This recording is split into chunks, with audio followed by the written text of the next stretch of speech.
Hello and welcome to part 1 of the Tales of Altdorf, Alamennowyth's Tales. I've got buttons that I can press at the side of me. Now this is a patron-only exclusive for at least the next 2 weeks. Once we've done all of our special tales with everybody, hopefully you can see both me and Lindsay on screen. We have no producer here today, so this is just me pressing buttons. So you're going to get a bit of a behind-the-scenes look at how we're going to be doing these, because you'll get the full taping, the full recording of everything that we do.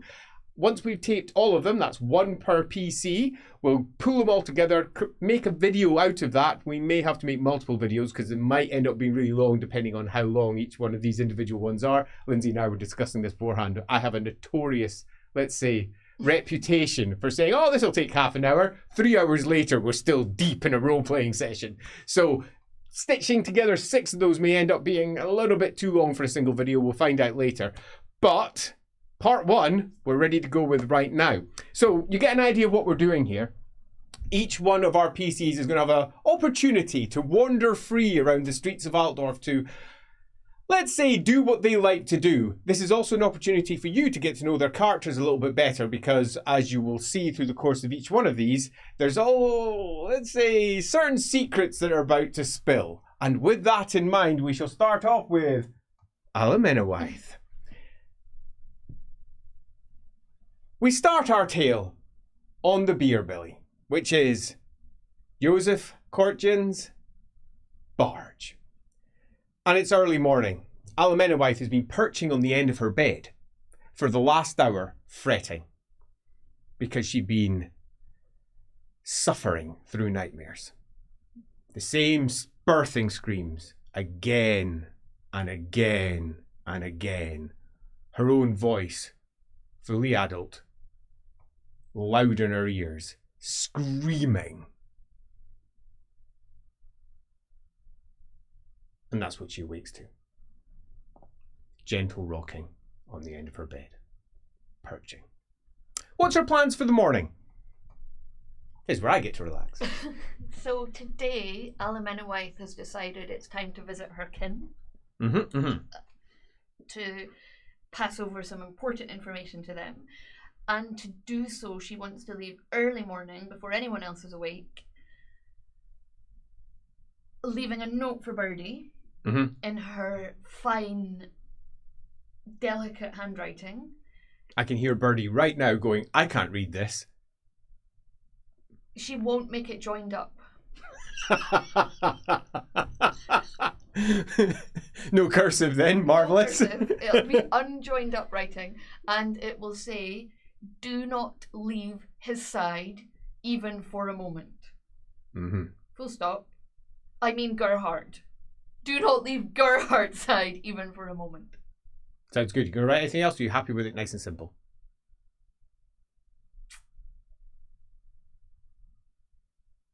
Everything depends on him.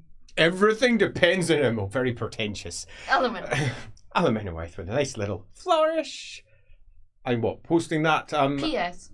Oh, no. Post-scriptum. I know you will not fail me. You are my rock. Marvellous. So, rock it is. Letter it is. Where are you going to put it?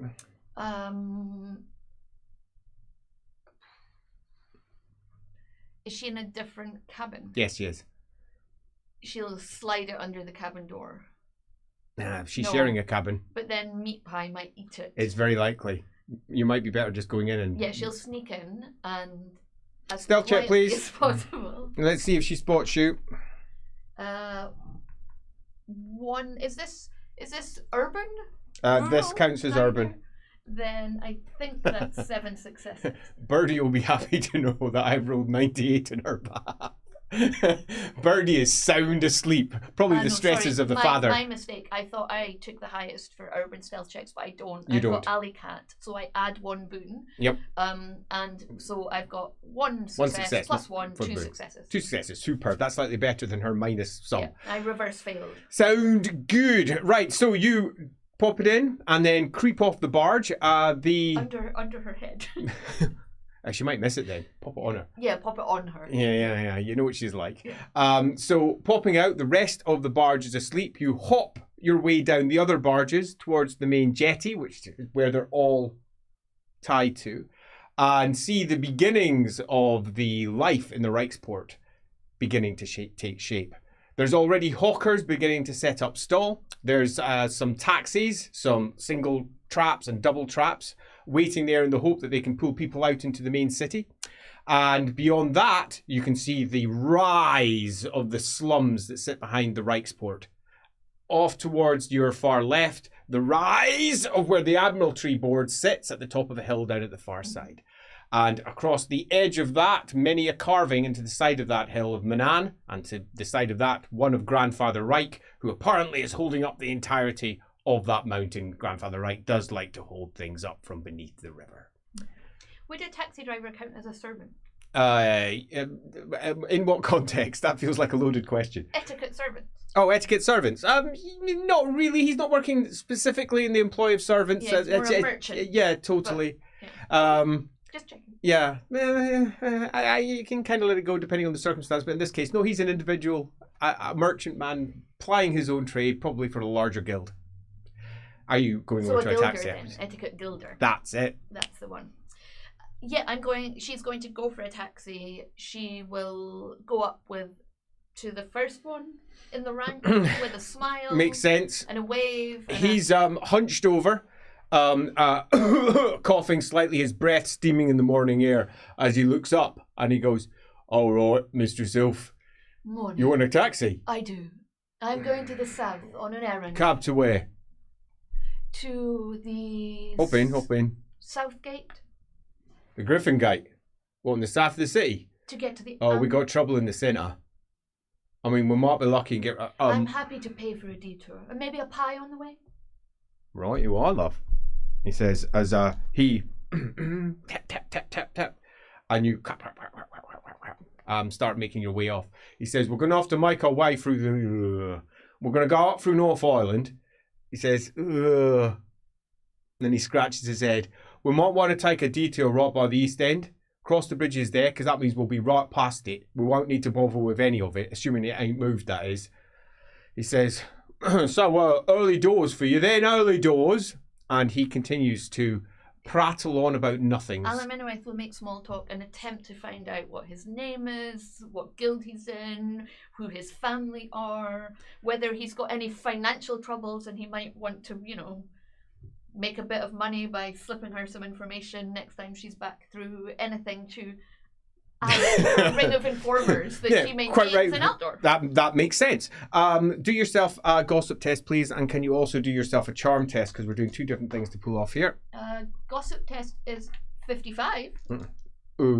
I think that's correct. Yep, that is a critical. Nicely done. And a charm test. Is he attracted to female elves? He's certainly attracted to pretty little bland elves, yes. 4 successes. Oh, sweet. He animatedly talks through a variety of troubles that he has to deal with. His brother-in-law is a complete, sponger, living off his sister, his wife. He's got 5 children, 2 of which are grown up now. One of which is a cabbie in his own right. Got his own cabin, so he does. Very proud of him. Although he don't know much about the streets of Altdorf, he don't. Turns out that he also doesn't know much about the streets of Altdorf, nor does he know the names of the islands, nor does he know the names of pretty much anything. However, he does know how to get through them all. As he works his way through a variety of back streets, eventually goes over the Three Talls Bridge, without paying a single one of them, makes his way down through the East End, all the way through Hafenstad, and then pulls himself over the bridges there, down into the central part of the city. Behind you at this point, you can see the Bright College's highest tower blazing. None of the lower towers can be seen from here. If any of the party were here, which they're not, shame, they would note, probably with some irritation, disturbance, suspicion, that she is much more adept at chatting socially with common Reichspiel slang than she has been thus far through Middenland. Your fellow says, well, it's funny because we had what do you even call him? An hero? A hero? He says an hero, and then takes a swig of a bottle of wine. In this very coach, he says, you're obviously an outsider, so you're not going to understand He says, what's been happening here in the capital? He says, but for the last so many years, there's been this, I mean, what do you call them? I think it's like a serial something. Anyway, what it is they tell you the stories of what is happening out of the front, and they've been serial thingy them. Serializing. Yeah, I think that's it. Yeah, you're clever with your words. Serializing them, right? And my wife's been reading them out to me like every day, pretty much for the last, I don't know, it must be almost 2 years now. And it's all about what the Imperial Ostlanders are doing down in the south, yeah? And their colonel and what he is doing. And when they're facing off against, they always call it the Orc. The Orc, facing off against the Orc. And they're back in Altdorf, right? Yeah, so apparently there's 3,000 of them just come back. The whole regiment has returned, and there's been parades and everything, but no one's been paying attention because of all the riots in the centre.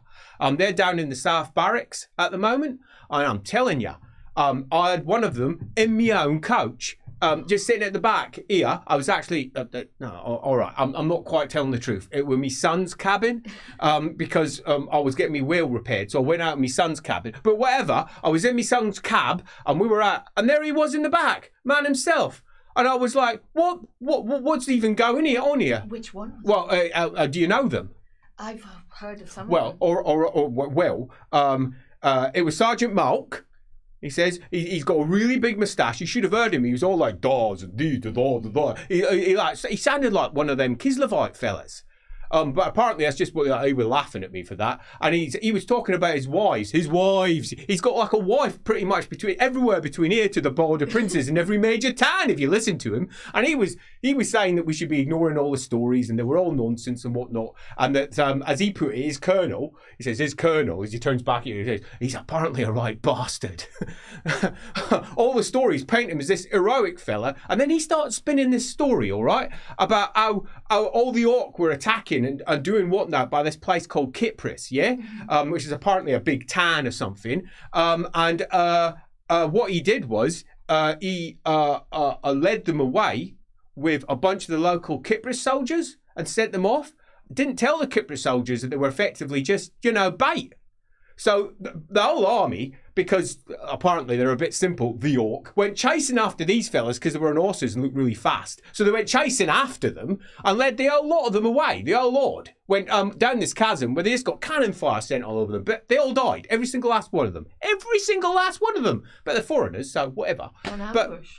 Yeah, a really big ambush. But apparently the local prince was pissed, like really pissed. 100 of his best men wasted, as he saw it. And he was like, well, Ord ain't here, is it? Turned out the Ord arrived 2 weeks later. I mean, it was the delaying tactic, wasn't it? But at least that's what he said. Didn't get the rest of the story, though. Don't know. None of that was in it. But you'll never guess, though. Right, the second that was all done, up came a bunch of them, because I took them over to the barracks, yeah? I was super excited, yeah? Because there they were, all in their black and their whites and their reds. And I asked him, I said, do you mind if I get an introduction? And he was like, well, I'll be honest, what he actually said was fuck off. But but I was persistent. I said he didn't need to give me a tip. And he said he wasn't going to give me one anyway. I was like, you stingy bastard. But, Ostlanders, just the way they are. But there he was, and I didn't get my introduction. But I'm telling you, I recognised at least 2 or 3 of them. I've seen their pictures. They've been painted, yeah, every single week. And I'm telling you, I recognised some of them. I think. I'm sure I saw the butcher. The butcher. Ren the butcher. The one that took on the warlord by himself. I had not heard that story. Mark said it weren't true. Beat him? Oh, but I reckon it were true, because Is he a big lad? He looked like he might kill someone with his stare. He looked. I mean, when I looked at him, I thought, yeah, that must be him. I don't know if it was him, but you know what it's like. It was in my own cab, though. Sergeant Malk himself. Who'd have faked it? You know what they all call him? No. Kvassen. Because, he was born out of kvass. Right. You know what kvass is? It is a drink. It certainly is.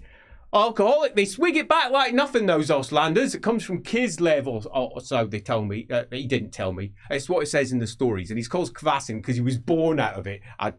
When you think of it, what that might actually mean. Maybe it's metaphorical, but apparently he drinks a lot. Yeah, kvassen, that's his name. So he was there, and that was the thing. He was in my own coach. Well, my son's cabin, whatever. Tap, tap, tap. He says, we're just making our way over the bridge. He says, will we go past the South Barracks? No, unless you want to take quite the detour. No, it's about, no. He says, it's almost, I mean, we're in the morning. We'll make easy going, he says. It's a main road down that way if you want to pass it. It'll be about half a bell. We'll have to loop round all the way around Gwelnirl and come all the way back again. You could go out, you don't need to go about, where are you going? The Amber Hills. To visit an the Amber Hills are all the south. You could go, you don't need to go to the Griffin Gate. Oh. Griffin Gate, that's where what leads to Nuln, that is. You could go over to the southeast, west, south. Then. Wait a minute. Right, left, east, west. To the southwest, the southwest gate, so down in the south, that'll take you out to Amber Hills as well. You'll just be at a different part of the Amber Hills. Either is fine, so let us go past the barracks, and perhaps we shall also see a hero today. He says, I hope so. You don't see any heroes. The barracks are large. This is the primary barracks of Altdorf, and you've passed by here several times in the past because you were looking for someone, and you spied, you looked around, you poked about, you hung around on the outside, you went to pubs, you plucked away and looked at people. But it's big. This building can hold at least, thousands, multiple thousands, several regiments at any one time. Supposedly it should be able to take all of the Altdorf regiments, although that's not true by any stretch of the imagination. Many are held at the palace, many are held at secondary barracks or in the many towers around the city walls, and most of them are held in their individual duchies or baronies where they may come from.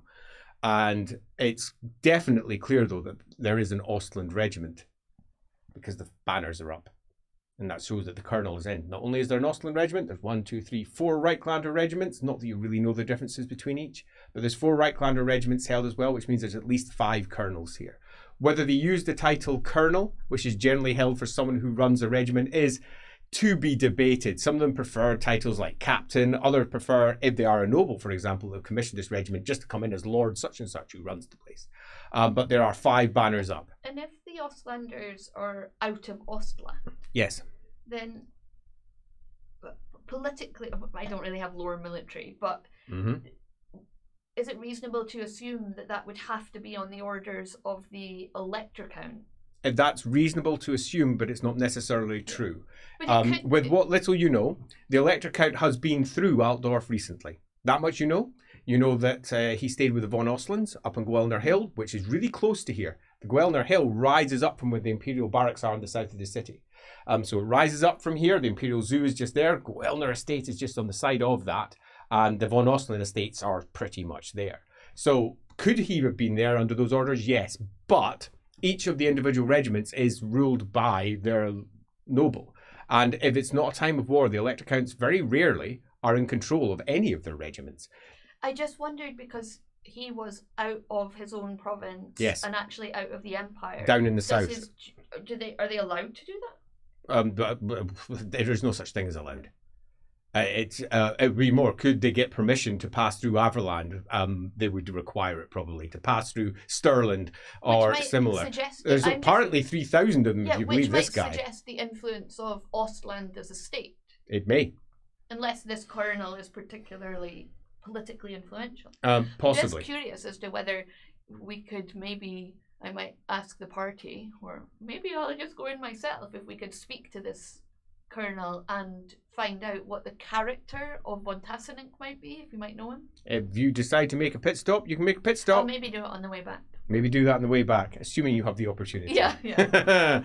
As the coach trips on by, on the inside you can see that even at this early hour, the training squares on the open courtyard are being used by mostly Ostlanders. And do you have a cute sense?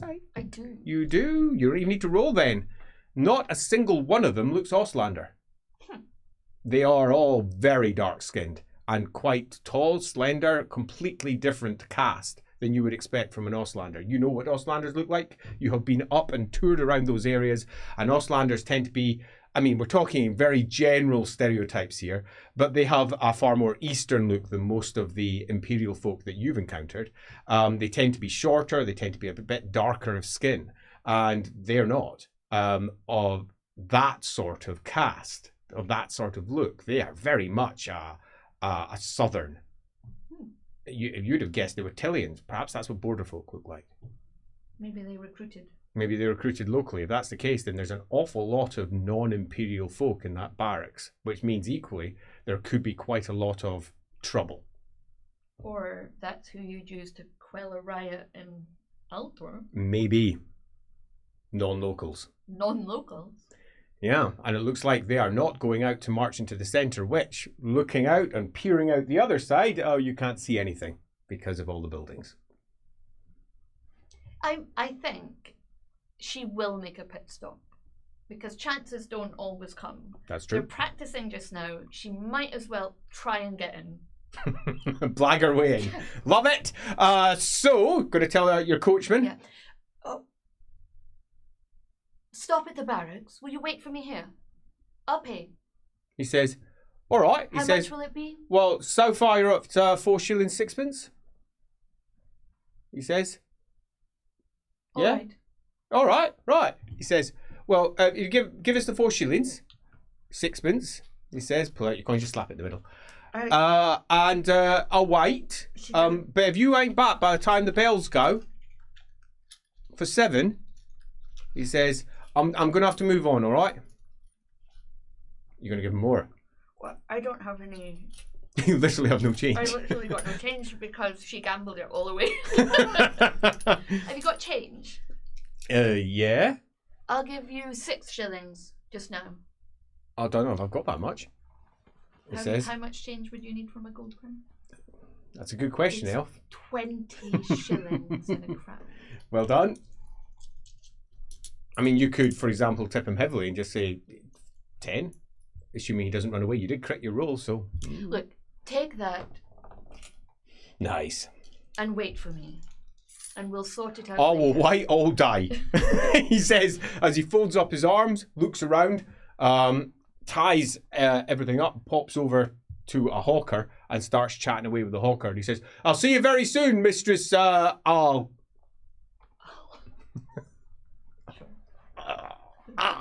Humans. She's a spy. She can take it. She'll cope. Just not from her party. She has to live with them all the time. They can at least It's get true. it right. So are you sauntering What's over his name? towards the barracks? His name is Rolfus. Just had to double check that. See you, Rolfus. He says, I'll see you very soon. It might be sooner than you think. Nice pie. Yeah, it's the best pie. Comes the high-pitched halfling. I don't know if it's the best. Oh, it's the best. Oh, no, it's the best. Pushy. Pops up into his coach and just sits down, pulls his hat down. Over at the barracks, 1, 2, 3 halberdiers to either side of the big open double gates, at least open just now. They're wearing the colours of Altdorf. They're dressed in white. That's probably the colours of Altdorf, right? Sure. Sure. It's definitely white. Or is that Reichland? Oh, you really are not sure. Or is that Altdorf City? Or is that Karl Altdorf Franz? City has a skull, right? Probably. Yes. I mean, most of the Imperial banners have skulls Oh, somewhere. do they? Yeah. And hammers. Skulls and hammers. He's in Altdorf. He's a local. As he sits like so. And they all look at you. And the ones on the outside of the gate move over towards the centre as you approach. One of them looks behind to make sure that they're not going to get run over by a coach or an over-eager officer who's going to gallop out suddenly. Checks back and then looks up and says, sorry. Says, got an appointment. I have been at the Von Osland estate and I need to see the colonel of the Imperial Ostlanders. And you are? Princess Alamennowyth Shadowvale. Right. Right. Looks at the other one. The other one gives an almost imperceptible shrug. I don't know what I'm supposed to do. What's the etiquette here? As he goes, I am sure the Colonel will wish to see me. Makes a small whistle. And the one at the far end comes over, much younger. You have no idea how young, but you reckon this one probably can't grow facial hair, which you still find weird.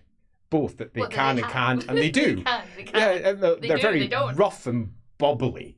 As he comes over and goes, yes, sir. Says, go fetch one of the Imperial Ostlanders. Will you? Someone who makes a decision, will you? Right, yes, sir. And he runs off.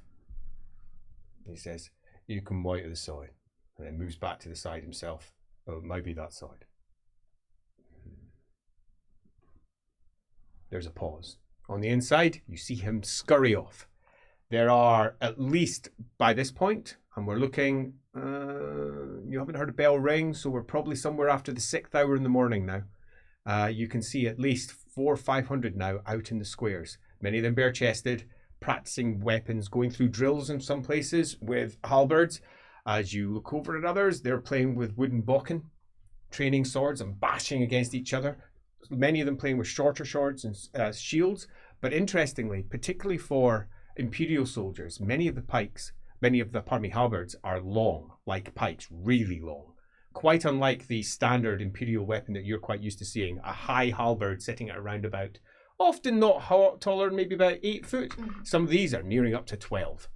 Really big, long ones with very short, small spear-like tips. Quite unlike any of the Imperial weapons you're used to seeing. Big cavalry. And it's fair to say that they're being used by the ones that you have already decided are southern foreigners.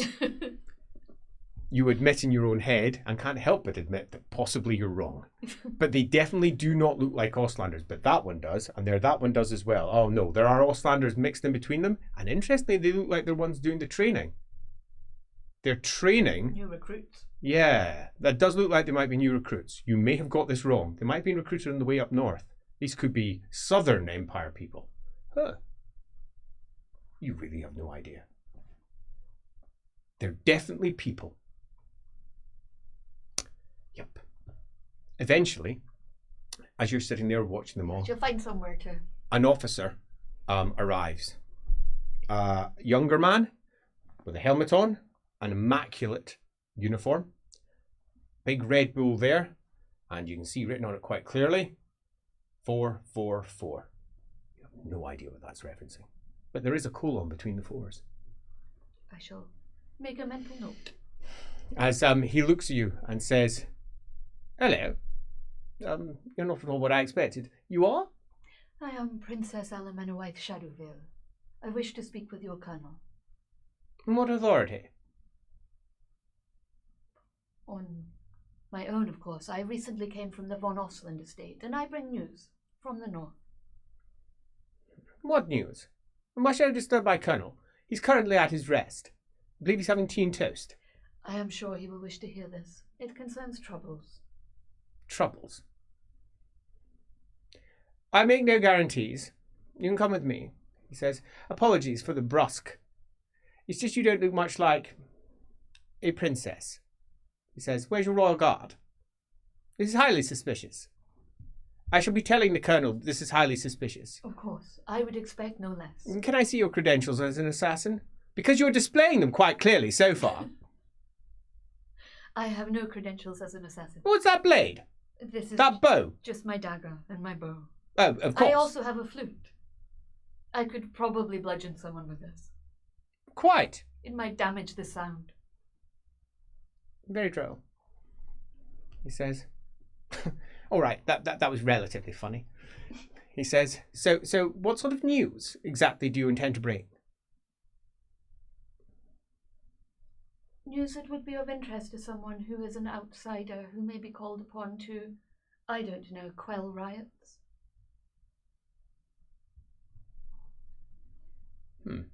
He says, are you by any chance some sort of witch? He says, looking at you somewhat suspiciously. You're making me feel uncomfortable. Itchy between the bloody shoulder blades. Are you a witch or assassin? Which is it?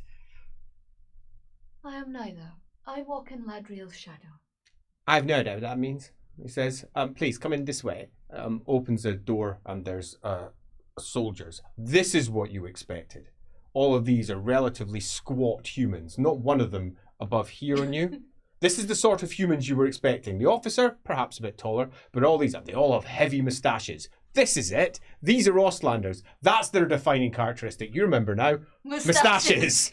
Except the next one's got a big full beard. But he's probably an Ostlander too. He's got the same look. You think. Oh, you're really not sure now. They're all quite swarthy. Is that the word? You've heard humans use that before. You're not entirely sure if it's right either. Sallow. Sallow. They all appear to be very comparative. As if there's a starting point and they're all different. It makes you realise that you grew up for far too long in Nuln. You pass by and the officer says, look after this one. I don't trust her. She might be an assassin. And the one that's sullenly sitting there goes, or a witch. Or a musician. You best sit down. He says, you sit down in chair. Of course. Weapons on other chair. And flute. Oh, very well done, Sergeant. He says, I heard she said flute might be weapon. There, daggers, all, including boots, behind neck, in back, at waist, inside coat. You will have to search me, because I bear no weapons. Searcher. Clearly doesn't want to do it himself. I might turn him into a pillar of salt. Elves. As another one comes over and pads down and is quite clearly surprised. He pads out wider and finds you're far thinner than he expected. As he goes down and he expects your hips to go out and bumps into nothing. Because your hips are so much more slender than he expected. Indeed, sure all he's of you. about to ask if I'm actually a woman. As he backs off and says, I don't think so. He says, but I'm pretty uncertain about everything now. He says, they're good. You sit, do not move. Do you have a cute sense hearing? No, you know that very well. So you do not hear what's going on in the office. My sight is so acute I can see through walls. You can see the sounds echoing. Yes. No, you can't. No, you can't. It takes about 15 minutes before eventually the officer comes out and says, right, well, I suppose you're allowed in. He says, come.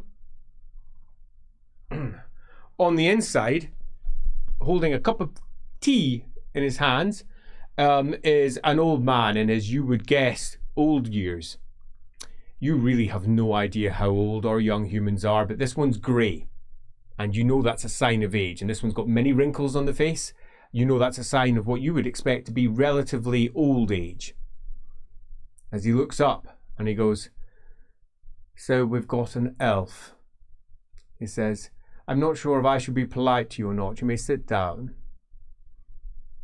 Margrave Severs, he says. Piss off. Oh, right, sir.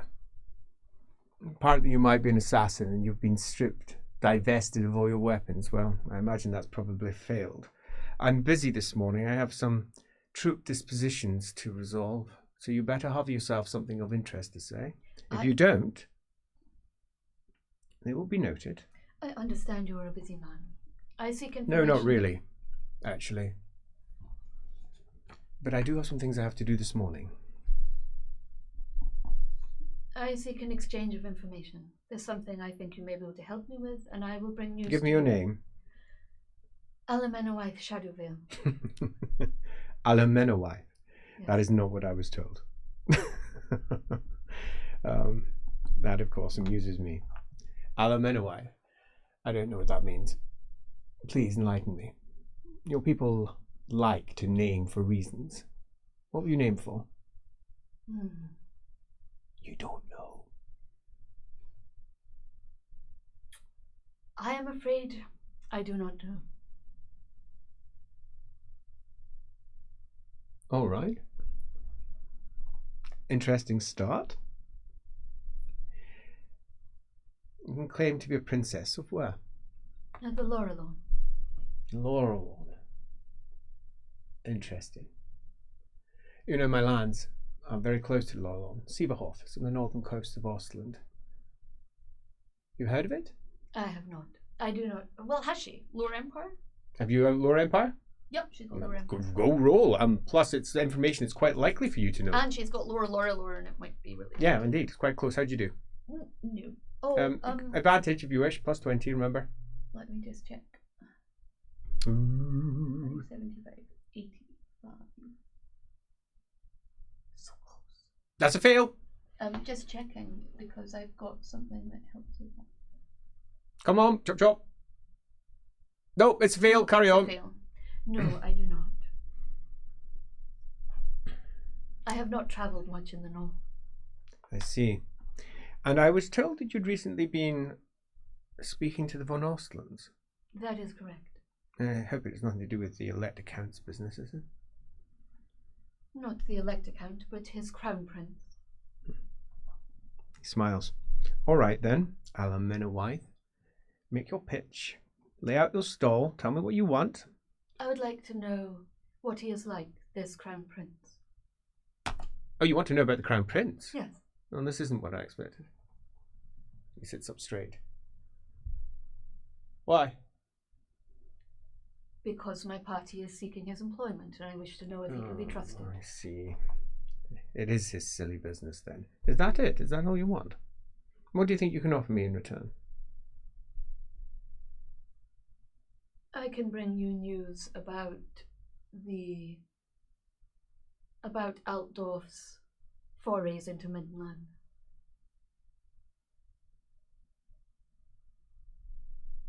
Forays, you say? Yes.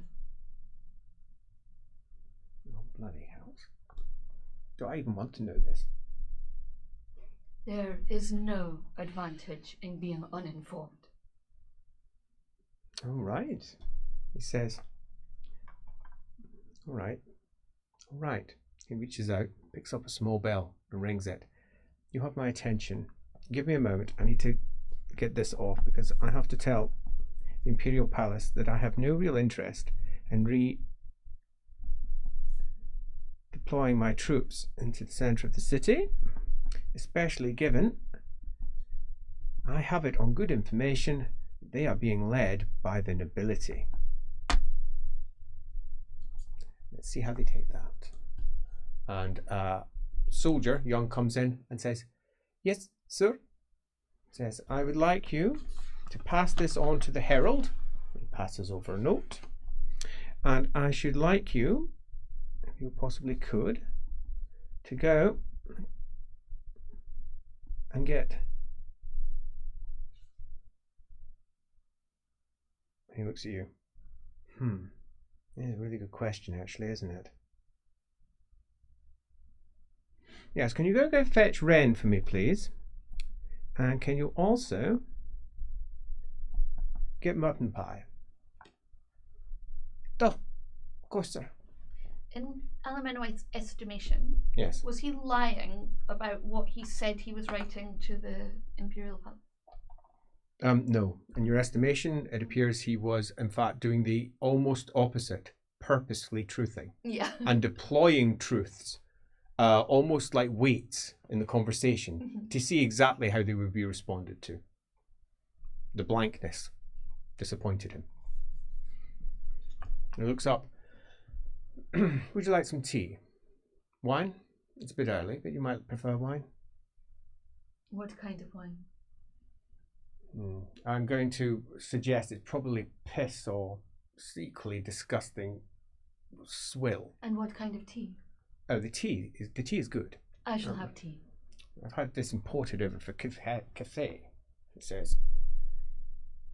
Well,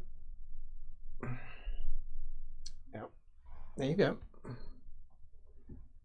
Rare to see a noble so willing to pour himself. Normally there's servants kicking around, but no, he appears to be handling it all himself, and it's fresh and it's herby, and doesn't really taste like tea as you would normally have found it. Nice. Does it taste more like chai? Well, it's the same thing, isn't it? It is. As he goes, "So, How much of truth is there in this whole princess thing? It is the truth. Our truth or the truth? Please be clear. It is our truth. Thank you. Well, we'll find out, won't we? He smiles. Drink up. We'll have company soon. To Myrmidia. To Myrmidia. Unexpected toast. May she guide over our steps and ensure that we have a really nice basket of fruit. And that would you like? He says, an orange? You have fruit. Of course I have fruit. I would like fruit. How do you think I can ensure that my soldiers don't get ill if I don't feed them fruit? I follow Myrmidian ways, madame. There are certain things that should be done and certain things that shouldn't. I'm not sure she's familiar with them. I'm pretty sure she's not. I am not familiar with Myrmidian ways. Well, then perhaps you should better educate yourself. It's not my duty to do so, so I shan't. You now have something to look up. Perhaps a temple to visit. Some questions to ask. I'll say one thing for Myrmidians. They do enjoy talking. I apologize for the ear bending you're going to receive. And the door opens with a click, click, click. They just walk straight in. See, this is more what I expected from Gerhardt. A heavy-set man with a big, long moustache and hair hanging down one side, shaved on the other, goes, "You want me, sir?" Ren, come in, sit down. Corporal? Yes, sir. Comes in. He sits down quite uncomfortably in the chair. Ren? Meet Alamennowyth. Alamennowyth, meet Ren. He's a corporal, one of mine. I listen to him in certain matters. He looks really uncomfortable. Permission to speak freely, sir. Oh, denied, of course. Want to have some wine? Hey, you can feed yourself, go for it. He goes over, gets some wine. Where is meat? He says, as you are quite aware, not in here. Sits down, looks at the oranges, frowns, drinks his wine, sits down. You really are quite the conversation stopper. You could at least have introduced yourself. He says, or alternatively not. Do you have any opinions, he says, on the Imperial Second and their requests? Ren points at himself. Me? Yes, Corporal. Looks at you. You can speak freely. I have permission to not that freely. Then I do not like it. No, neither do I. Neither do I. Do you know where Mutton Pie is? He's late. I expect him to be outside hovering like he is prone to do. Niet. I don't want to have this conversation unless he's here. Can you go find him? No. He gets up, grabs his small goblet of wine, and scarpers out the room, quite happy to be free of the place. He seems uncomfortable. He doesn't like elves. Oh, I see. He really doesn't like elves. So, sorry to say, he doesn't like you. He is under no obligation to. No, he is under no obligation to. That much is certainly true. Right. This may take a bit of time, so another cup of tea? Of course. Says, pass it in. And he talks about nothing for about half an hour. You're impressed with just how little he can say with so many words. But he's particularly good at it, as he darts around answering anything that comes close to a question. Says very little about anything of import, but does repeatedly compliment the tea. Eventually the door knocks again, and a very, you're going to say old man, with deep, dark skin comes in, wearing an imperial uniform that's a mess. And he's, you think, really old. So he comes in. You asked for me. Yes, sit down. Looks over. Oh. You didn't tell me that one of them was here. Sits down. I didn't tell you anything. Now shut up. Corporal, sit down. Dorsal. sits down. So you have something you want to bring to my table. Now is the time to bring it. Oh, what? I was in Delbez recently. Let me just give a quick introduction here. The good princess here claims that she has information regarding the troop dispositions of, well, the state army of Altdorf into Middenland territory, which I'm sure will very much interest the Bildhofens should this turn out negative. And one presume whichever particular duchy they may have been, let's hope it wasn't a march, they may have been invading. Let's find out. You may talk.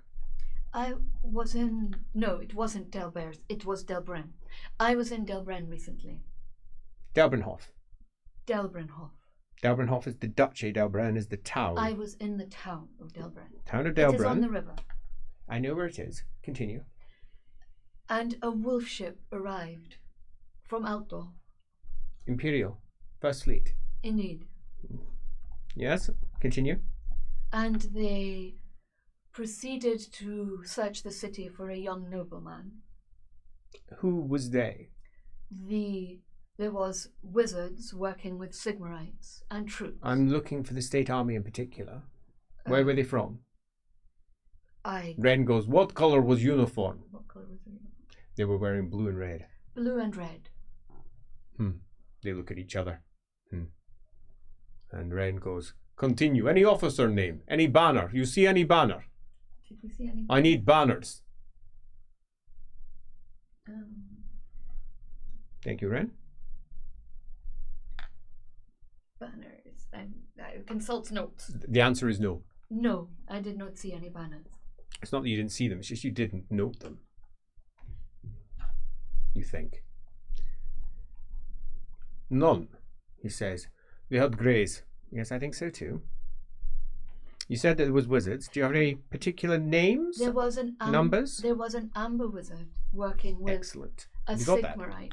But it turned out later that amber wizard was probably a grey using illusory magic to hide himself. He goes, it wouldn't be, this is mutton pie this time, with his arms folded, it would be very much the way that they normally work. If they're attempting to hide what they're doing, they would have brought greys with them, but that would suggest that there is some, and I know exactly what it suggests, you don't need to spell it out to me. I wasn't spelling it out to you.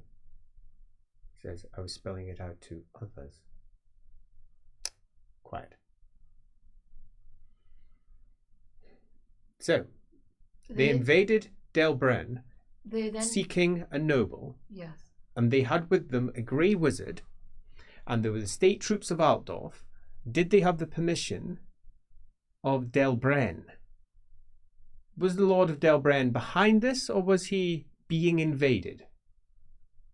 You think he was being invaded? You know he was being invaded. He was being invaded. There was troops of Schmiedorf also in Delbren at that point, and they were allied, and they were gearing up for potentially firing cannons and doing everything else. Schmiedorf were allied with the Altdorfers, or yeah, with Delbren? No, with Delbren. They were being invaded. And troops from Schmiedorf had goaded. arrived. I'm getting to that. Troops from Schmiedorf had arrived and were working with those from Delbren. The Altdorfers then proceeded to, although we found out afterwards it was an illusion, proceeded to murder and intimidate their way around town before shelling a village, goading the You found out it was an illusion. Yeah. So they were attempting to force the troops of Middenland to fire upon them so that they could retaliate. Exactly. But everything, I mean, fortunately, we were able to alert bloody Sigmarites. Some independent wizards from Middenland, from the guild. And so they did not retaliate. No, and their goading failed. Do you know who they were looking for? They were looking for, God, what's his name? Gerhardt of House Jungfreud. Nah, the Jungfreud boy, of course. What do you think of that? Ren goes, seems right. It matches what I hear. Did not hear goading. No, that's particularly difficult. We found a body later on our way down the road that looked very much like the Jungfreud cast. I saw the boy once when I was in Altdorf. And this body, I would swear it was him. Likely story. As Ren says, I heard story too. What, that the boy's dead? That would be very bloody fortunate for the Emperor if it were the case. Unfortunate. Depends on your point of view, Ren. Is no matter. Don't give me your shrug. Don't give me your almost shrug. Quiet. Do you have anything else to say?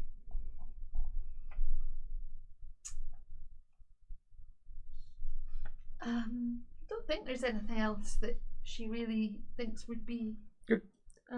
He says, there's one thing I quite like about your kind is your willingness to talk under certain circumstances, but you tend to find that it is a knife behind a cloak, or in your case perhaps a veil. He says, I don't like your eyes. What have you done to them? What do you mean? You know exactly what he means. What have I? It was done a long time ago. They were made to look more human, so you could pass amongst them.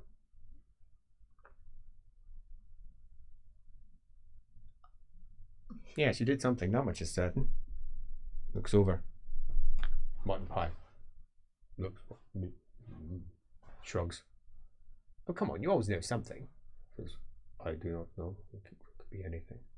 Who can say? Says, helps.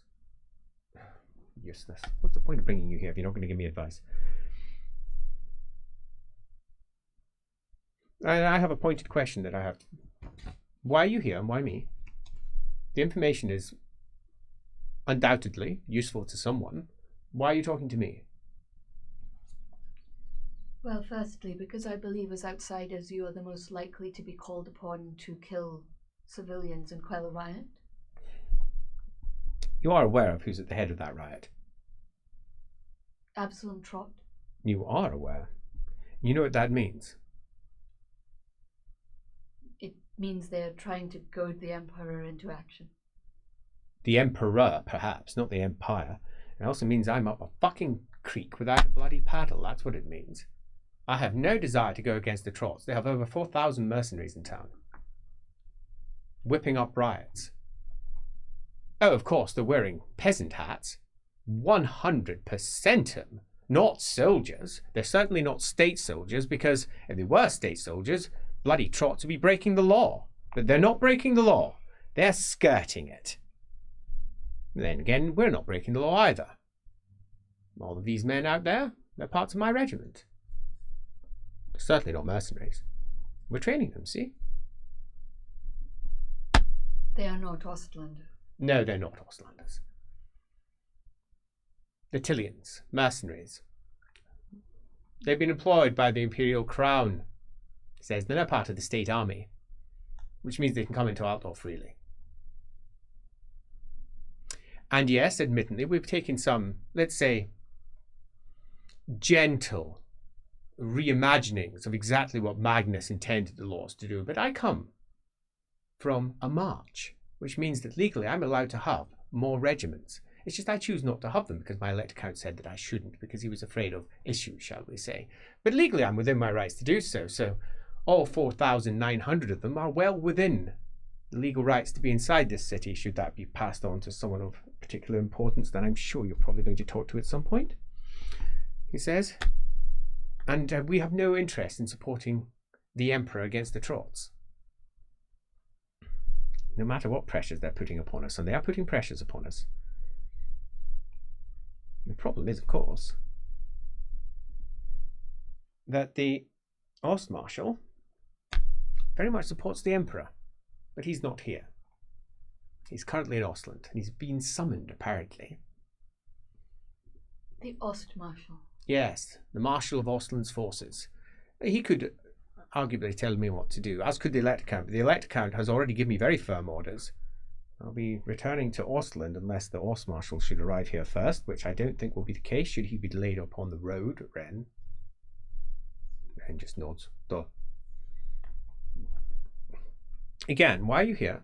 I just get the feeling that there's something more going on. You know altogether too much that's useful to me, at a point that is altogether too convenient. And then Mutton Pie says, I did try to warn you. I see, now you're talking. He says, I tried to warn you. There's something wrong with this place.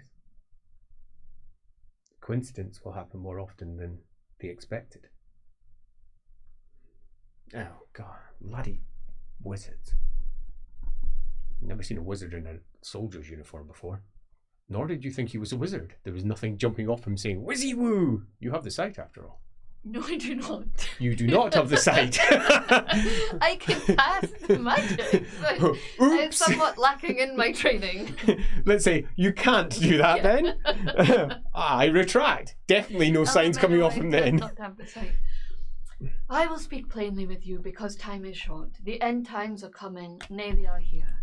It is measured in a man's lifetime, and there is no time for what we have done in the past. Oh, nonsense. It is bloody not elves. Nonsense. It's nonsense.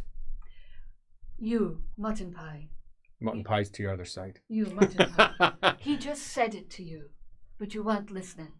Mutton Pie looks at him, face utterly bland, just goes,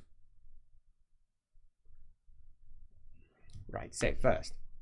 He says, there is no reason to believe such nonsense. We've heard this every single decade for the last 200 years, ever since Magnus himself, in fact.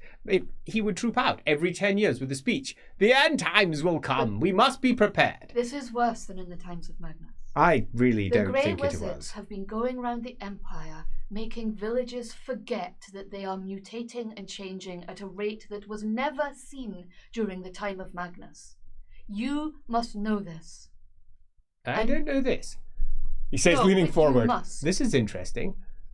You're telling me that the Grey College has sent wizards out to what? Cover up the burnings? Yes.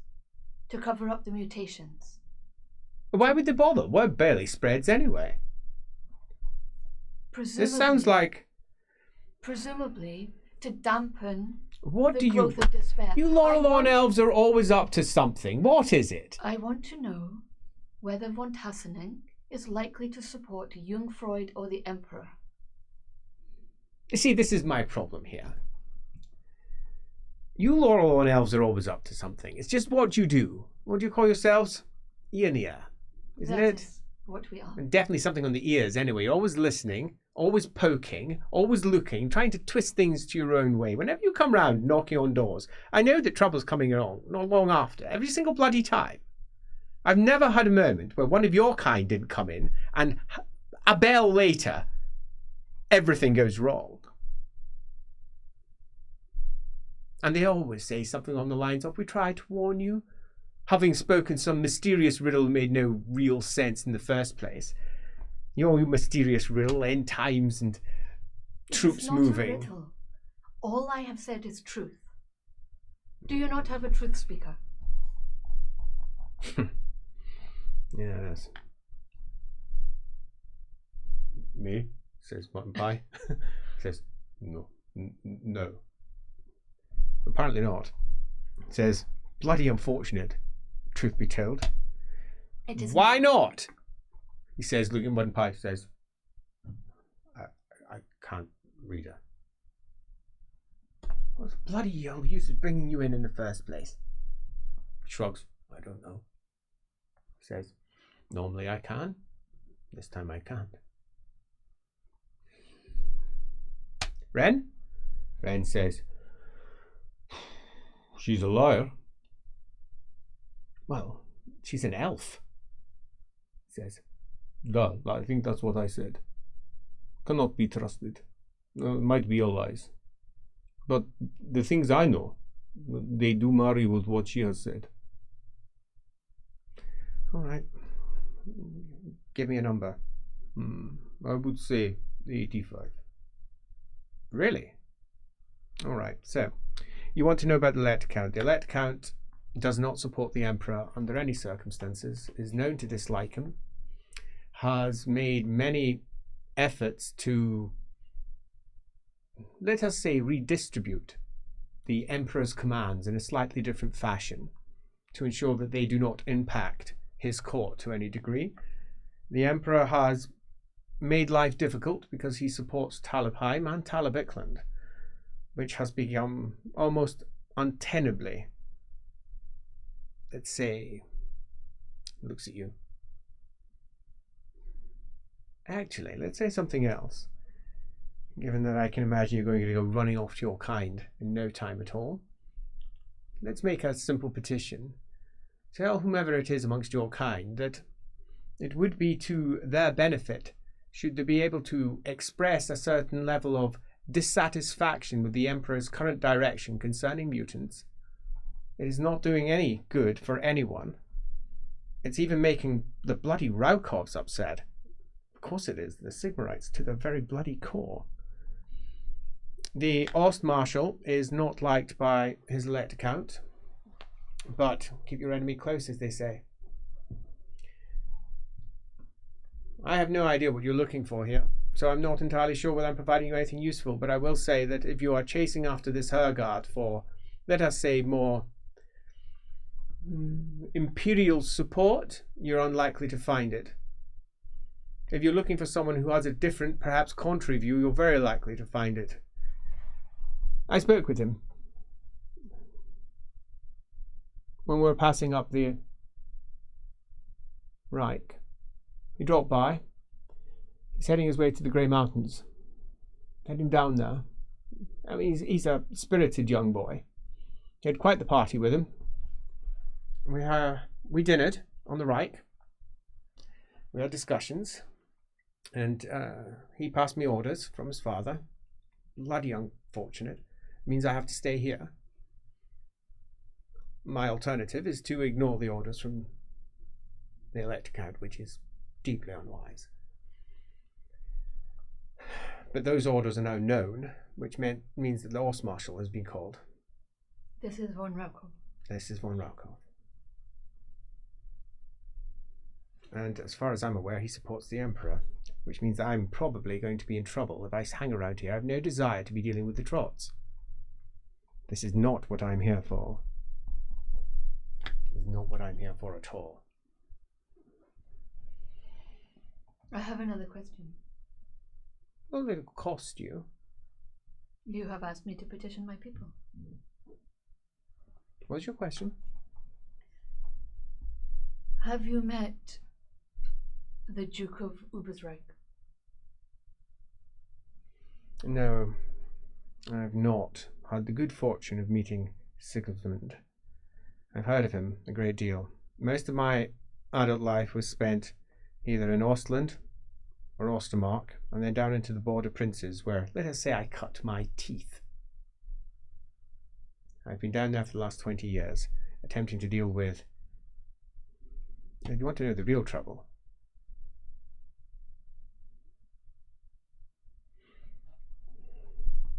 there was recently an attack in the south, 3 years ago, passed through the border princes, and it left a vacuum. Forces that had come across the World's Edge Mountains, and they just fought their way through Blackfire Pass and then up into the depths, the heart of the Reichland. Well, not even the Reichland. They didn't reach that far. They only reached, I think, Nuln. But that left a power vacuum, and that has been filled. And the great empty space has been filled with greenskins. And a swathe of them. Well, once there were mortal men, there is now nothing more than greenskins. And we had been fighting off against them for some 15 years, keeping them separate, disparate, keeping their tribes fighting against each other or smaller forces, never giving them an opportunity to band. But when that open hole came and we had to withdraw from it, that force that came through the mountains, goodness, no, we were not dealing with that. We withdrew right back to Kypris and then further and left them to do whatever it was they were doing, not our problem. Unfortunately, that drew out everything. And in the 2 months that it took for us to return, they had already formed a larger mass. One large force underneath one warlord. And they're gathering. That's the real reason why I came north. It's beyond our ability to stop. This force that came over the World's Edge Mountains, were they also greenskins? No, they were mostly Northmen. A horrendous lot. As I say, I withdrew. It certainly wasn't my job. My job was to keep the greenskin vet in place, largely by making them fight each other. So they never were an issue for my elect count's allies. He keeps me down here because he mostly hates me. But I do a good job. And now I'm up here because I can no longer do my job. And the Emperor, of course, doesn't care. He has his own troubles, like mutant edicts, dryads, and the Trots. And one presumes the young Freuds, which in turn has made the Trots a trouble. I imagine he didn't imagine the Trots were coming. Would you have been eligible to vote in the Volkshalle when he passed his edict against the Jungfrauds? Well, no, that's Reichland matters. I'm from Ostland. Only the Reichland voted on that. But that was not true. What was not true? That's true, isn't it? Because Delbert says he should have been there. He had a proxy vote there. He had a proxy vote, yes. Yeah, but he's not Reichland. No, he's not. So it wasn't just a Reichland vote. It was not just a Reichland vote. Yes, it was just a Reichland vote. It was a Reichland vote held by the Reichland estates. It happened on... Now get this. This is the bit that surprised me when I heard about it. It happened on Hexenstag. I know that. But of course you the Medenlanders believe that it passed through the Volkshalle. Yeah, of course it did. The Reichland estates vote in the Volkshalle. But they would have no vote on that. That would be the Prime estates. This was the Reichland estates making the vote. See. They unfortunately did not do very well with it, though, because they have not resolved their problem. Do you realise what they've done? No. Well, let's keep it very simple for you. Now, I'm not sure why we've gone down this particular route, although I'm beginning to suspect. He says, the young Freuds were removed as a Reichland estate, which means that they no longer swore directly to the crown of Reichland. But they were not removed as a prime estate of the empire. That requires a vote of the prime estates, which they would never get through. But the Reichland estates they managed to get through by using proxies. Each one of the various noble lords had proxies, those who were allowed to vote on their behalf. And they had a minimum quorum, and they had the exact number required to get it through with their proxies, a full half of which are now dead. This was a vote that was pushed through without anyone's approval, but legally it's binding. They'll never get that through the prime estates, never be able to do something like that ever again. You realise that Altdorf is full with the proper representatives of the various lines. Let's put it bluntly. They're... And Ren goes, bitching. That's exactly what they're doing. I'm glad you said that. Saved me from doing so. They are not happy. This is what I've walked into. I'm a soldier. I don't need this. When did you arrive? 4 days ago.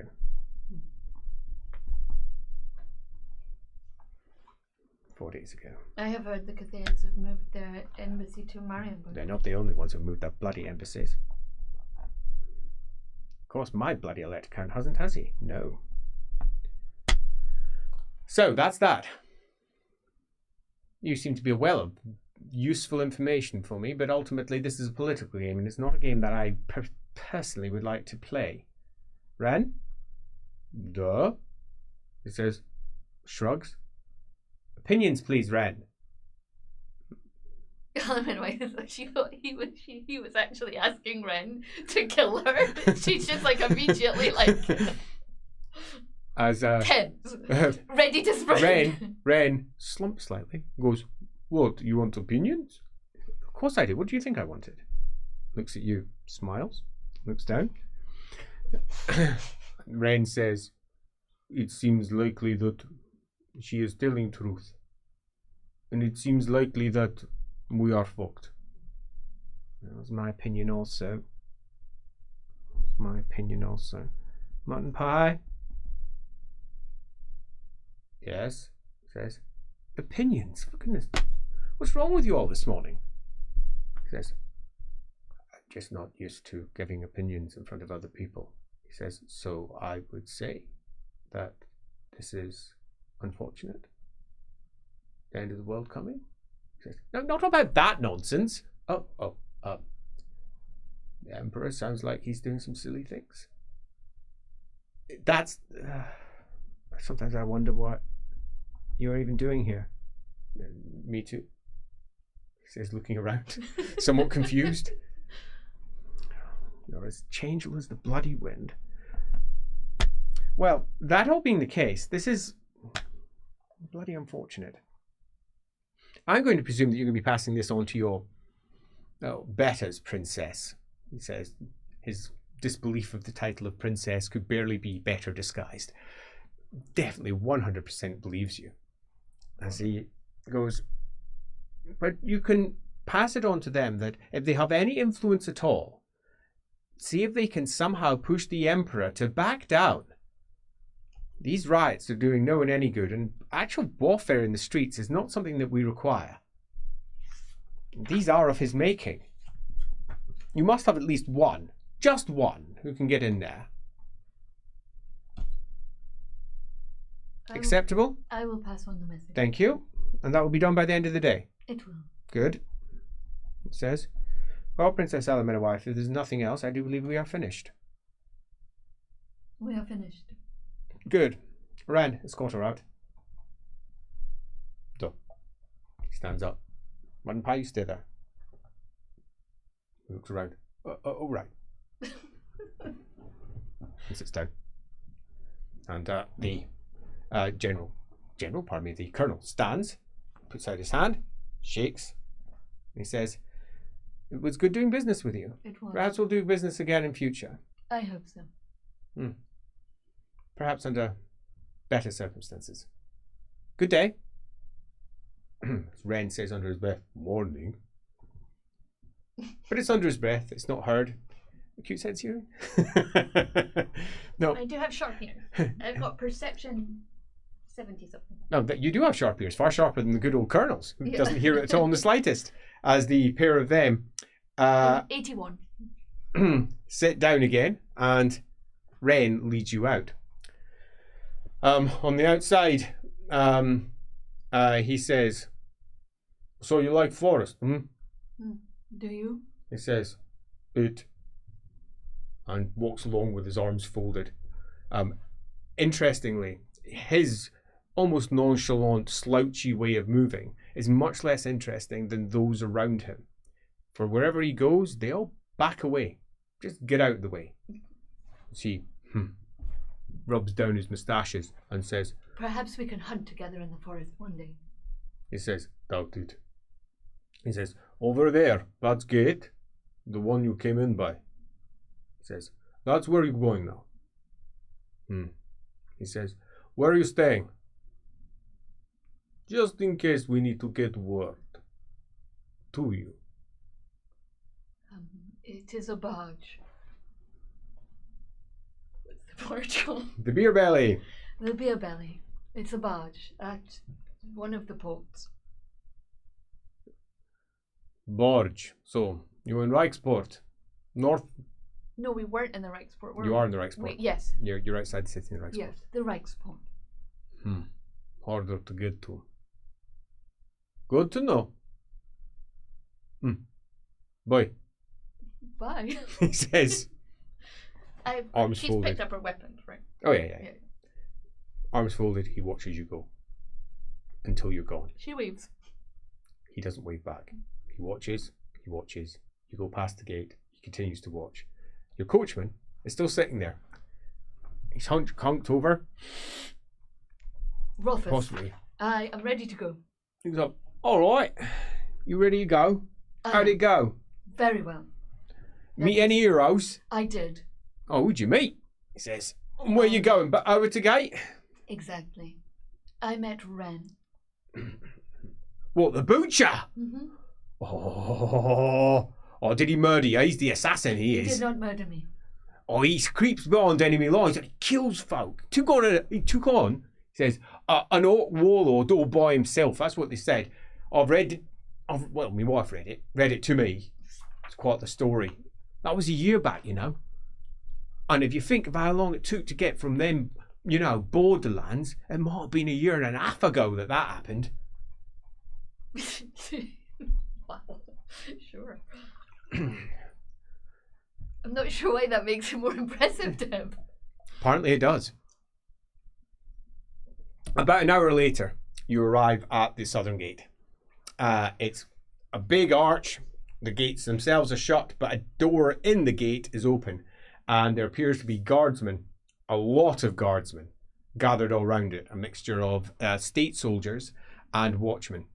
And there's a lot of arguing and shouting going on there. All right, here we go. Does not look good. He says, but you know what does look good? Your purse opening. He says, give him a gold crown. How much more do you want? I have given you a gold crown. Oh, come on, it was worth a try. He says, yeah, you're right, fair enough. Is that you done? I am done. Well, hopefully see you around, probably won't. He says, pop, pop, pop, cop, cop, cop, cop, cop, cop, cop, as he goes off, leaving you by the southern gate, where there is many an argument going on. Soldiers, watchmen, many of which are just milling around, not really doing anything, as the main hubbub is at the door that's open in the main gate. I've got a lot of information about the... So what's she doing? Just sort of nonchalantly making her way through the gate. One of the guards eventually decides that possibly it's their problem to stop you as you're making your way there, as one turns around and says, sorry, gate's shut. No one's getting in. He says, sorry. I am not coming in, I am going out. I am a part of a diplomatic party. My kin are in the forest. I will thank you not to bar my way. That's above my pay grade. He says, Sergeant! He calls, and a head turns round and feathers wobble. There's a chap with really big moustaches and an eye patch comes over and says, yes, what is it? He says, this one claims to be part of an elf delegation what is outside in the trees and stuff.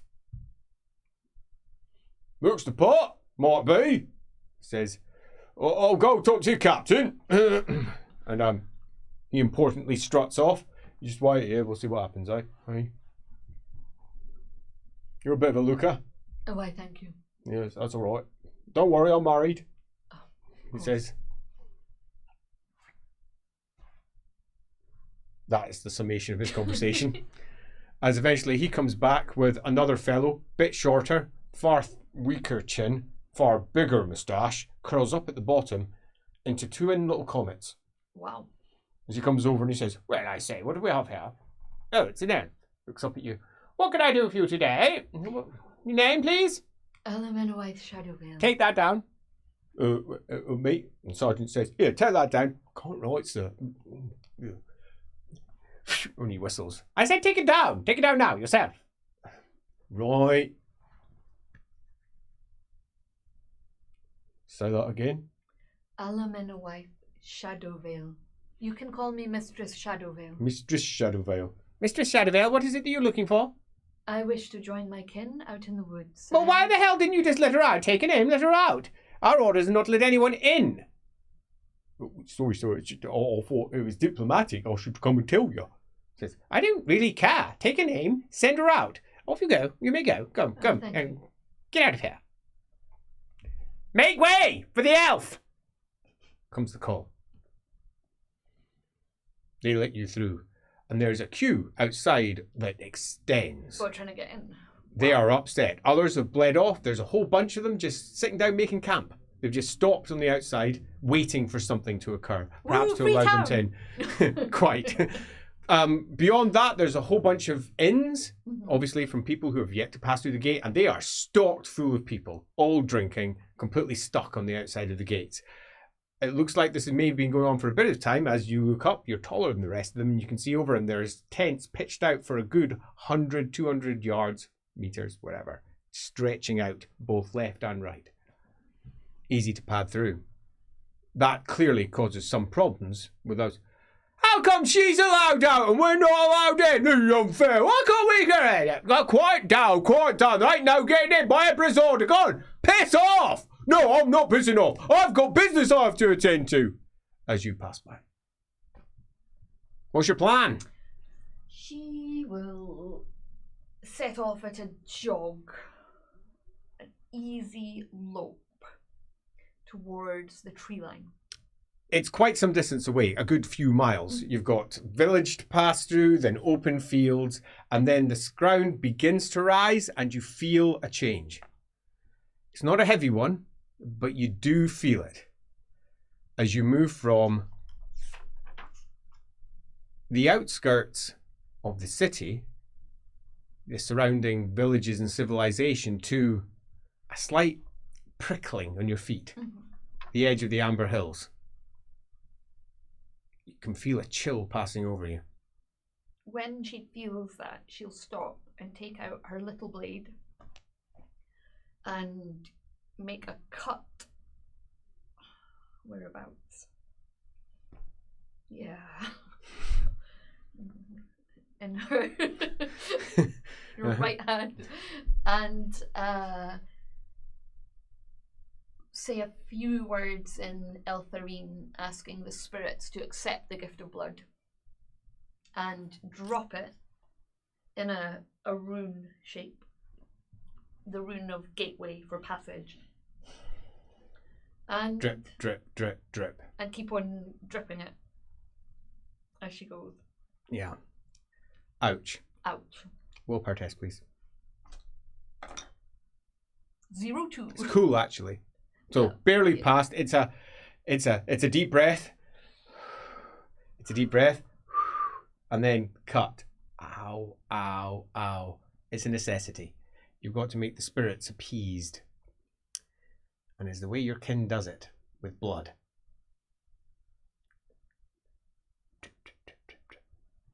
And immediately you feel the chill by your feet, the prickling, begin to ease. You think that means passage has been granted, but you've never been, you've generally always been with others doing this. Doing it yourself is not entirely comfortable, or are you sure whether it's entirely successful? What's your plan? We'll see. She will quietly now Excellent. pick her way through. And her plan is, I presume, to make her way all the way round the edges of the Amber Hills, which is really quite some distance. Taking any tree line if she can, so she'll be moving more swiftly through the woods, and then eventually reaching the Elven Enclave to the southern side of the Amber Hills, right on the edge of the Blood Pine Woods. That's her plan, I presume. Exactly. So I would like from you a stealth test. We are, after all, moving through the college grounds of the Amber College, and very possibly unguarded, but it's unlikely. 6, 7. Oh, 8, wow. 8 successes. Nothing keeps good elf down. This is you in your natural environment as you peel off from civilization and start moving down through the Amber Hills.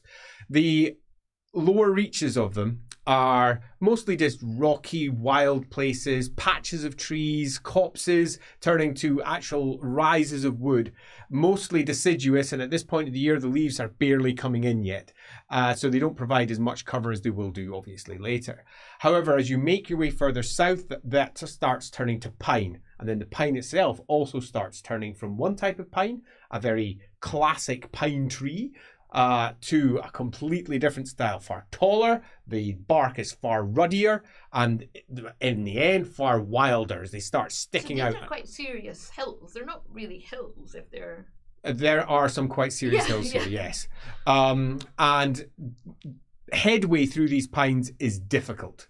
As you make your way further south, you don't encounter anyone, which is nice. But you constantly have that sensation They of... do have Strider Arboreal. Yes, I know.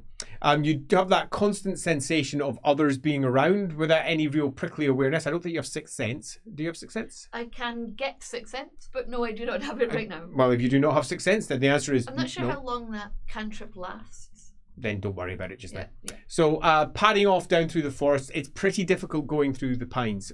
They are prickly, horrible trees. And they're quite unlike any of the pines that you've grown up with, up in the north. These ones are taller, wilder, and occasionally they feel like they move. On the 4th hour, approximately, we're now passing a midday area. The sun high in the sky, you pass your first webs. Big, heavy webbing. Spiders clearly use this forest as well, and large ones at that. Come about 1 o'clock in the afternoon, the primary jut of the hills, the high crags of the Amber Hills, are beginning to move behind you rather than to the side of you. And by around about the 4th bell, you're far from civilization. You have encountered no one, thankfully. You've seen lots of creatures and beasts, but you've kept yourself away from them, always trying to keep downwind, always trying to keep out of the way. until eventually you arrive at where you know the first line of defense. Imagine taking the humans through this. It We'd would have be there been for slow days. going. It would have been very slow going until you reach the point where you know that, in fact, you passed your first sign. It's an Elven Scout sign. Yep, you've just passed their border. You're now in the Enclave. This Enclave extends for a good 20 miles in multiple directions. Wow. It's a big area, but they're all gathered in the very centre. But you know that this is the boundary, and they claim the entirety of it for themselves, regardless of who actually rules this land, which in this case is the Emperor. Emperor, schmemperor. Quite. And we're now in the woods, properly in the woods. It's time for you to stop again and make offerings. For passage this time to the spirits that they brought with them. Cool test. Oh. Do they have advantage? Yes. 7 successes. Nice. You don't want to. She takes time. Like, no, well, psyching 7 herself successes up. means no, you're. but she's got advantage, so she's taking her time and she's psyching herself up. And plus, you don't want to look bad in front of your peers. Yeah. Because you're almost certainly being watched. Oh, yeah, true. Indeed. So, a reopening of that wound. Blood again being spread out. Murmured words of Eltharine to the local spirits to allow you passage. And that's enough for someone to soundlessly separate themselves from the wood and drop down lightly in front of you.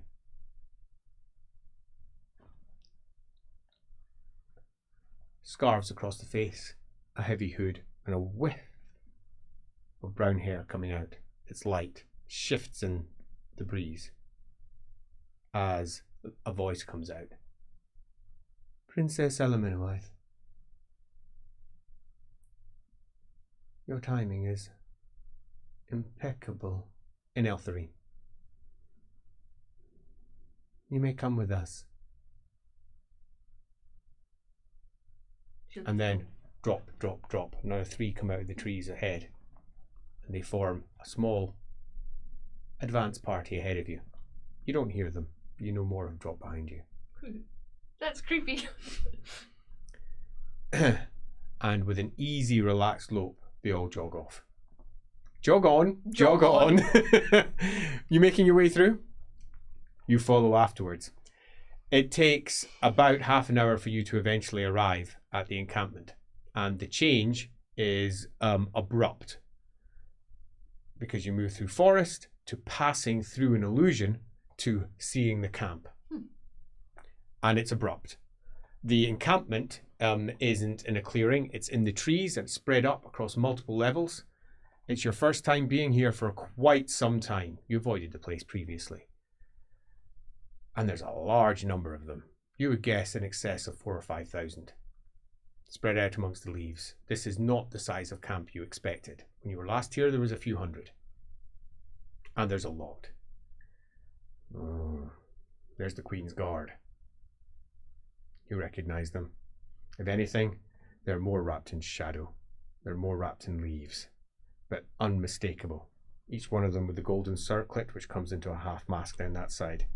All of them in the path of shadows, so they cannot be seen. Oh, really? The Queen's Guard. They go about the Queen's business silently. Pull my hood up. Yep. Lope. Make sure my scarf is in place. As you're taken through and they come to a stop. I'll inform the Prince you're here. Pops off. The others form a loose circle around you, and you can see elves desperately not looking at you all over the place. Desperately not looking in your direction. You can see hands. Are there any children? Oh, yes, there's children here. Okay. You can see hand symbols as symbols being dropped. You can see courtly signs being dropped. Some you really wish you knew all of that, but you don't. You can feel the thrum of magic, but you don't know how much of it's going. They're speaking to each other. They're all talking to each other, probably about you. Damn it. There's a lot more here than you expected. Oh no, that, if anything, makes things even worse. Over there, a mage.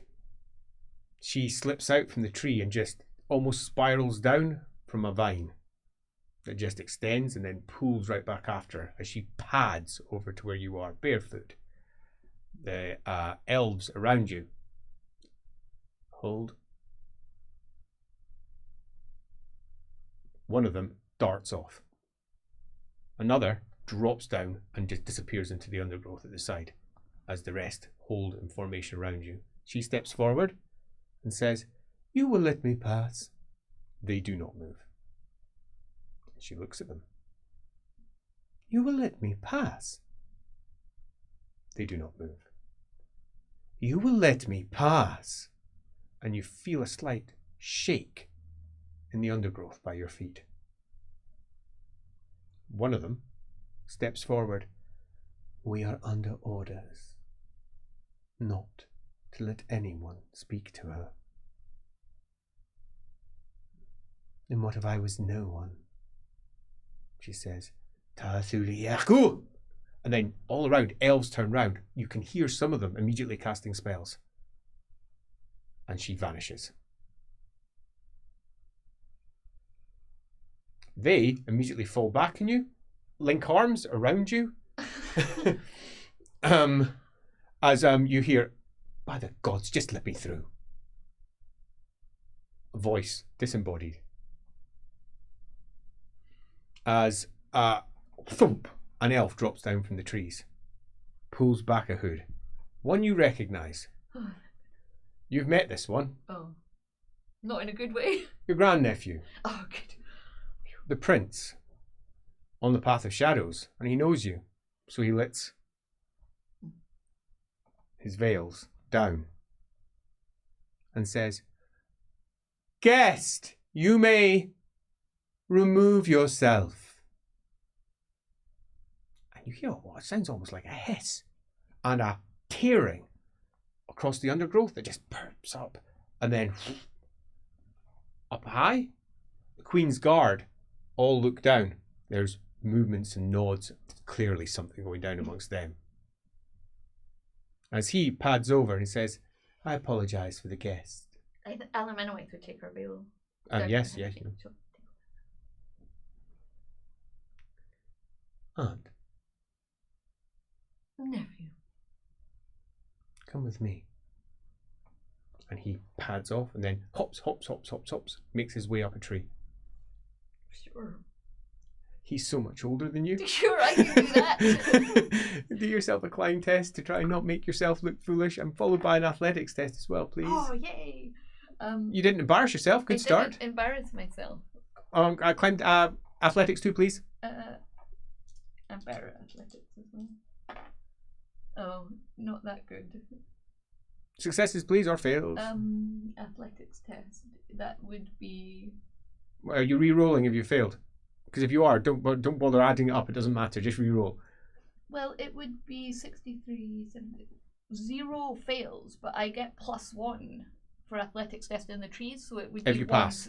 No, it says if you. Oh, because you've got no. So you'd have one success. One success. No, you're right because of arboreal. Yeah. Effectively, it would be the equivalent of a child's fumbling attempt to get up that tree. One success, where the average elf gets like 8 or 9. Embarrassing, but that's where we are. He hops. There are more important roles. You pull yourself up.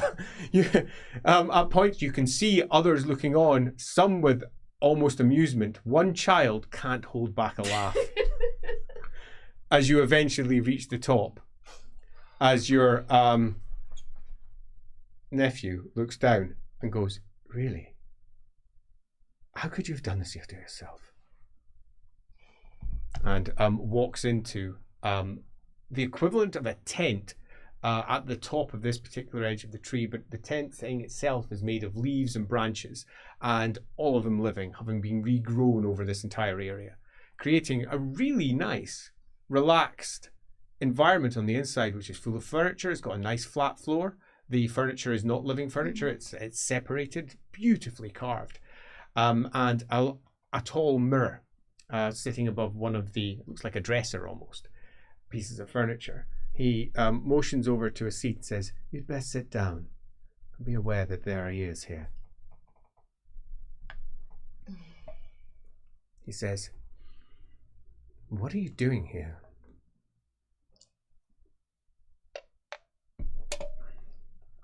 found him. And he looks over to the door. Silence, in fact. And walks over.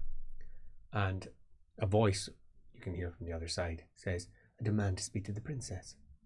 Your demands are turned down. I speak on behalf of her sister. As do I. Says, this is my camp. Well, we're at an impasse, comes the reply. Aren't we? Yes, we are. Consider your words. Retreat. We will have words about this. I will talk to you very soon. And you can hear the flutter of cloak. As he comes in, well, there we go. He says, you're already causing me problems. This camp was doing just fine without you. What, by the gods, has brought you here? I have found him. Oh. You didn't need to say it. He says, out. As I mean, he's like, and you feel a pressure pass over you. Don't bloody just say it. What do you mean you found him? I mean, I found him. How could you have found him? What do you mean, how could I have found him? I mean, he doesn't exist. He's one human amongst millions. How could you possibly have found him? This was a fool's errand from the outset, and we know it was a fool's errand. How could you possibly have found him? I found 2 of him. Well, that's problematic. How do you think I felt? I found him. No scar. Do you know what I did? I woke at night and watched him and considered slicing his face myself so he would fit it. That would have been possibly a wise choice. No, it would not. Well, look, because if I had done it, then I wouldn't have seen it, would I? Loic would have laughed. Oh, you would have really... Oh, yes, you're right. I see what you're saying. So I waited. Anyone could keep him alive. Why did it have to be me? Anyone. I waited. And now he has it. His hand, his face. But there are more. What do you mean there are more? I mean, how many are there? They're like bloody rats. They just come up from the undergrowth. The humans think he is the same as him. They think he is identical. They think he is magicked out of the ether. But he was not. Sibling? A sibling. His father is notoriously a philanderer. I don't know the word. You're speaking in Reichspiel. Primarily because it will make it far less likely that half the people here will understand what you're saying, even through the spell. He fucks what he likes, when he likes. And how is that different to normal? Because he is a duke. Oh, no. They can't stop themselves from falling pregnant, can they? Yes. So a brother, and almost well, how can you know which one is which? Because mine has the scar. But what if another gets the scar? They will not get the same scar. Well, unless, of course, someone decides, upon knowing that there is a scar to be placed, that they just find this person and scrape half his face off. But it wouldn't be the same as the one I saw. You showed me it in the stone.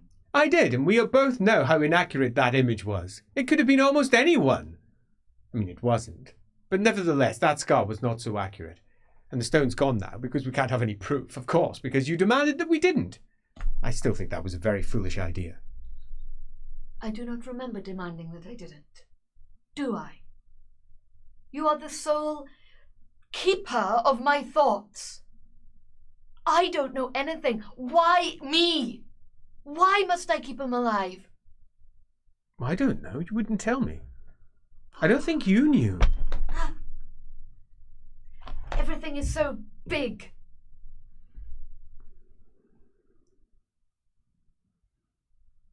Your eyes look stupid. Yes. I modelled them on yours. Very mature. You did not. His eyes are golden, with flecks of blue across them. You did not. He says, I'm going to have to write a letter. He says, picking up a quill. To whom? To my brother. I was told by you I had to write a letter to my brother if you should find him. So I'm doing it. And do you know how long it took me? I don't. 1/3 of his life. What of it? Well, that means the end times are now measured in a mortal man's life. You know and what your 1/3 sister of it thinks is of past. that? What my sister thinks of that? Yes. She is a fool. She's the queen. She is the queen. I have a message for you. From a mortal.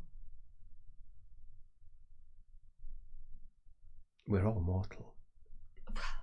A human.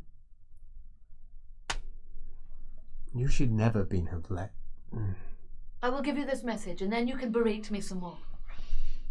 He says you must do whatever you can, whatever influence you have, to stop the Emperor having this stupid mutant edict. And I'm sure my sister would want that too. They will tear each other apart. And who does this message come from? A colonel from the south. The Ostland. You may know him. He's from Sivahov. Imperial Ostlanders. Yes, you do know him. Both regiment foot. I do know them.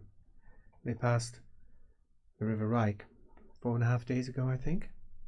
And they sent an emissary. Oh, really? Yeah. Who did they send? An elf. Azor. What was their name? Amberfell. Imrovised. Yes. You know her? I know her. I sent her packing. I had no interest in their politics. Of course. She is the wife of my master. God, if I'd known that.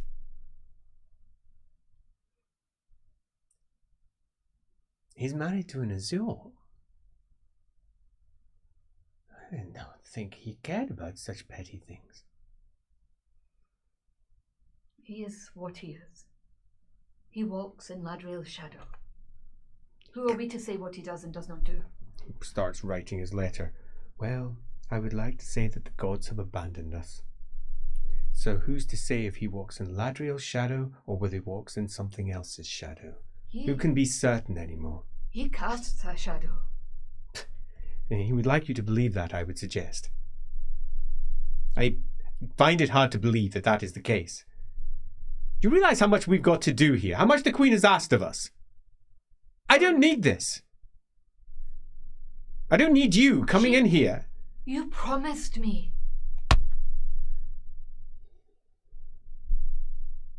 You seduced me.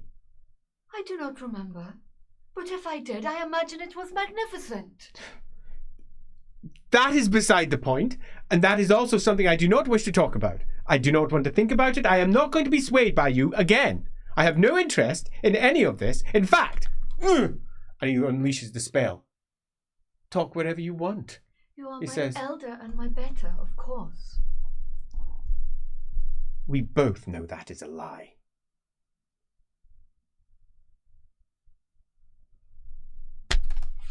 Do you wish this news to be known also? A tidbit I have brought for you. You be quiet. Oh, you will want to know this. Because she will want to know this. My sister. It will grant you favor with her. I fucking despise you. I walk He in says, Ladriel's shadow. As do I. He It pulls is, up a veil and says, stay here, and hops out. it is our fate. Bounce, bounce, bounce, bounce, bounce. Forming out of the shadow. The very same elf that you saw earlier, who was looking for an audience. And now I have you, she says. You are Alamennowyth. Root Weaver. No. I am Alamennowyth, Shadowvale. Explain this to me. I have divested myself. I have chosen a new path. I walk in Ladriel's shadow now. We all choose different paths in our life, but that does not change who we are. I have cast it aside. How can you simply cast your life aside?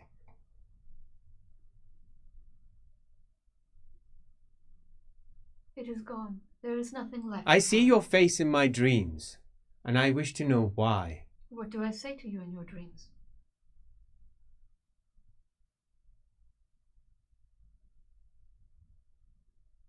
You don't remember me, do you?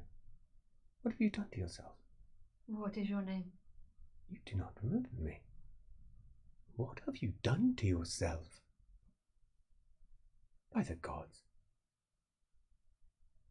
What have you done to yourself?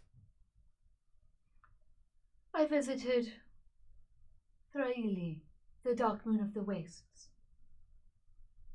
Oh my god, you've damned us all. And she, in half panic on her face, fritters out as a coiling of roots follows her. And then she almost falls into the roots. And I married Kaithel, Sinweaver. You hear just from somewhere.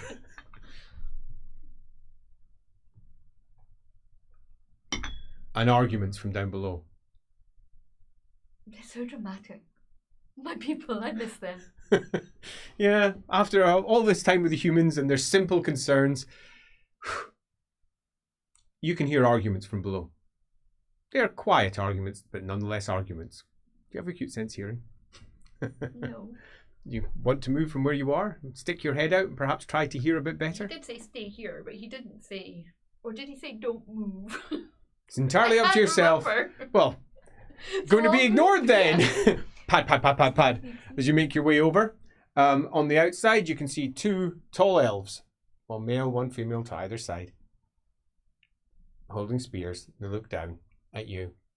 One says, "You're not to leave, princess." I am not trying to leave. I'm just taking as long as one foot stays inside the room. Says, "Ooh!" Poke over the edge, and you can see your grandnephew below arguing with some of the Queen's Guard, animatedly.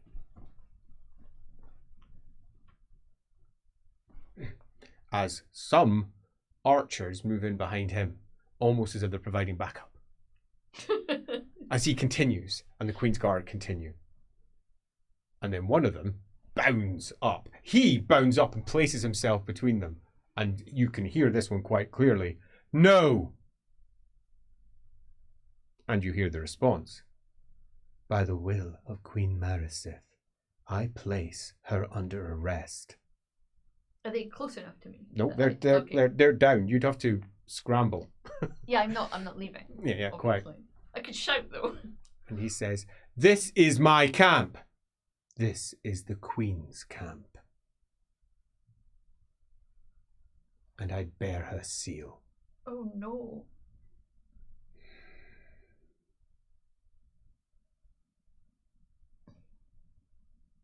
And he steps aside. Oh no.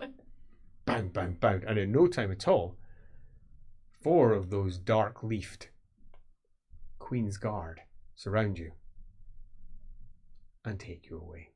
Unless, of course, you wish to. I wish to complain. You can do that. I will not go. Oh, you will. They are much stronger than you. And older. Much older. Arguably. Are you just simply going to protest both physically and verbally? Himself did not bar his wife from walking free. On what authority do you bar me? The Queen's. She is not Azurian. She is here. As you're Oh no! What the hell? Taken down and taken down to the base of the tree, across a clearing, around another clearing, further away, and then dropped into the bole of a tree, which grows up around, leaving you trapped on the inside of a relatively small space. One elf leans in, gold mask in place, and goes, "Sit." You are a traitor to Ladriel. "You're a bad sister," he says. Yours is worse. "She's the same, sister." "Oh, you don't even know your own brother. Is that your brother?" "Oh no. That's embarrassing if true." I didn't mean your sister's worse. I meant it was worse to be a traitor. No, but you've just realised it's probably your brother. That's really awkward. Awkward! He wasn't saying you were a bad sister to her. Maybe to him. Oh. Uh-oh.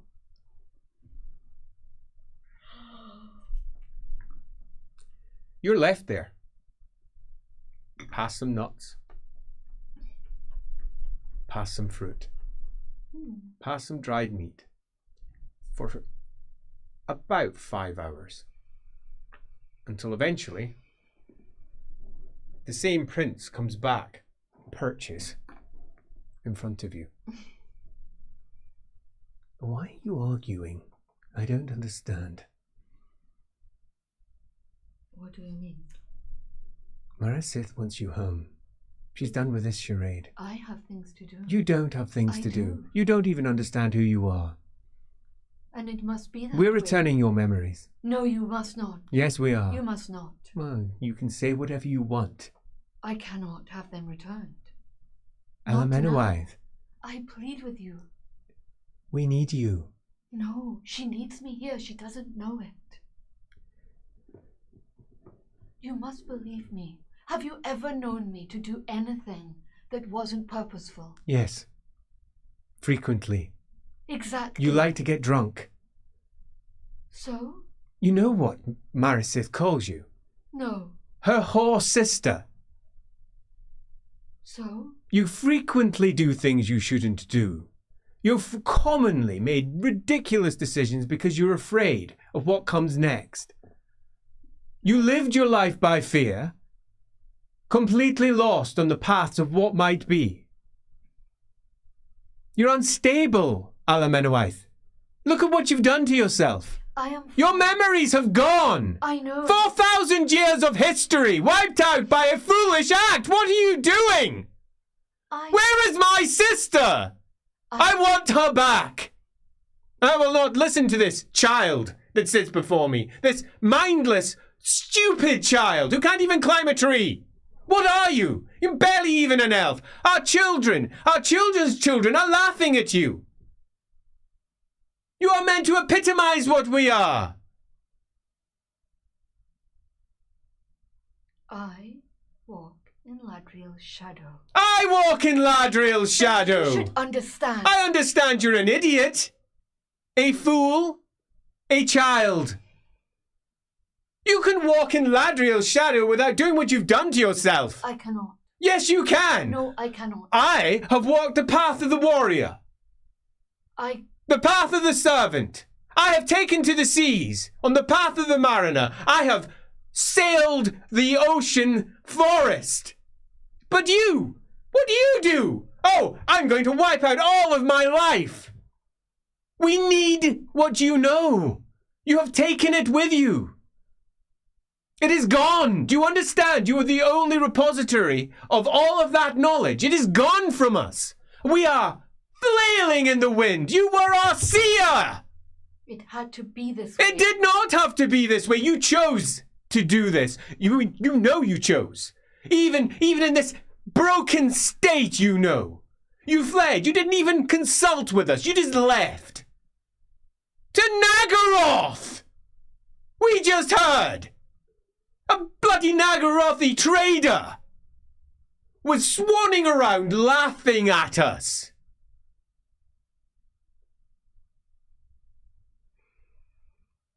You are upset. You are imprisoned. He says, and so it shall be, and storms off. The guards sit there, desperately trying to keep their calm.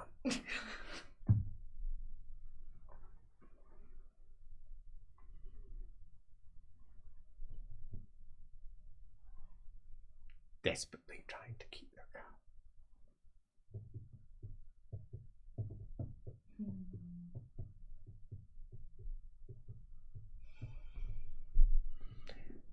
You're left as it begins to get really rather dark in your imprisoned little cell, perching in the small bole of that tree. I hope my grandnephew has written to his brother.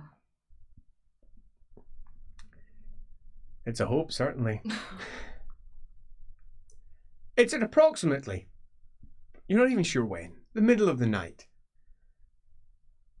The trees are whispering amongst themselves. The elves are silent, politicking almost certainly. Your folk can make the Azure look simple when it comes to politics. But they are, sometimes, perhaps a bit melodramatic.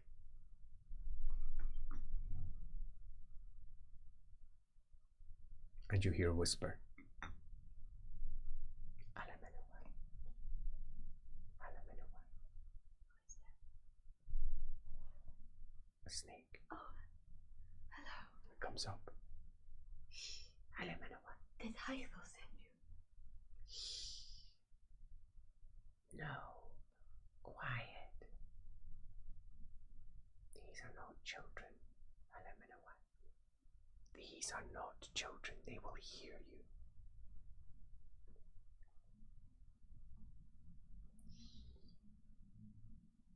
It sticks its head out both ways. Comes back in again. Looks around. Slithers around. Sticks its head back out. And then slithers off. Thud, thud, thud, thud. One guard, thud. Second guard, thud. And then a white-haired elf rises up with almost bright red eyes. A face you recognize. Imrith Emberfell of House Calidor. She tips her head. You appear to be in trouble. My husband said you'd get into trouble. He said that you were trouble. Are you trouble? I am troubled. There are now 14 sleeping elves in this camp. Elves that choose not to sleep. Do you want to flee? Or do you want to be captured?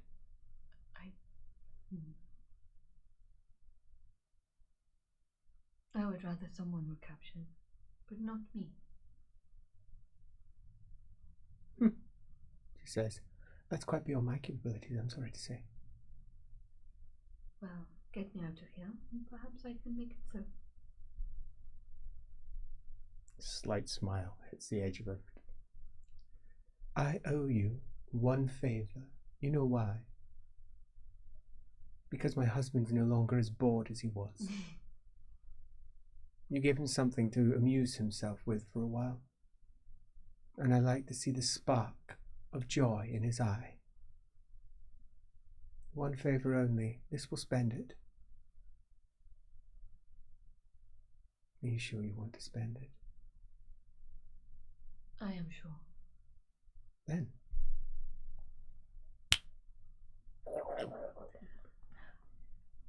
They retreat with flickers of flame on the edge of them, almost like they're pulling away from the fire rather than naturally growing back in the same way they'd first grown in when they encaged you in this bowl. A flicker of fire comes into her eye as she looks at you. When you're free, where do you want to go?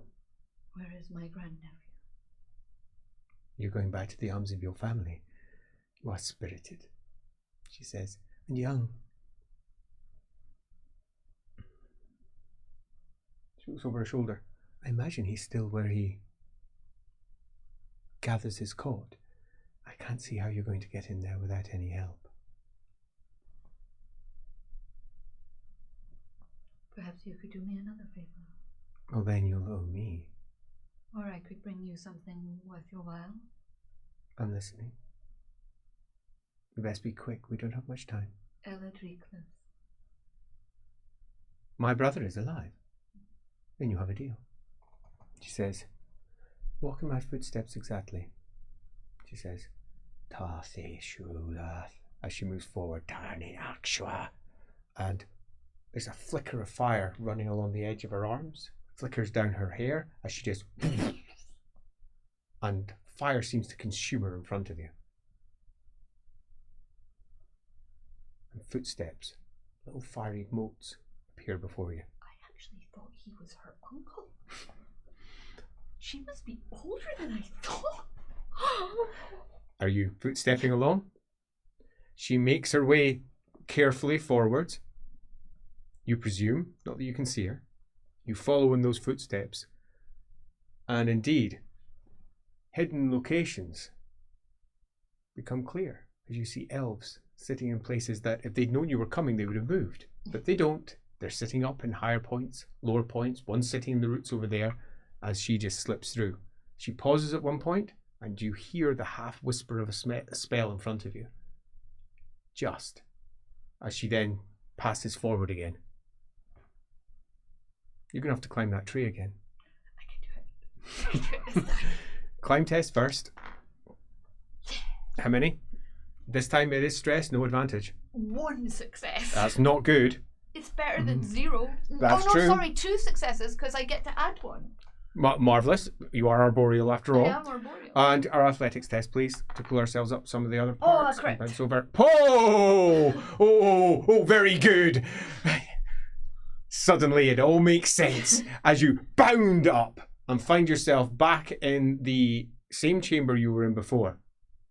As she stops and appears before you, Imrith that is, turns round and looks at you with a flick of her white hair and says, "Where is he?" "My brother." Oh. Delbren. In a slum. He's awake.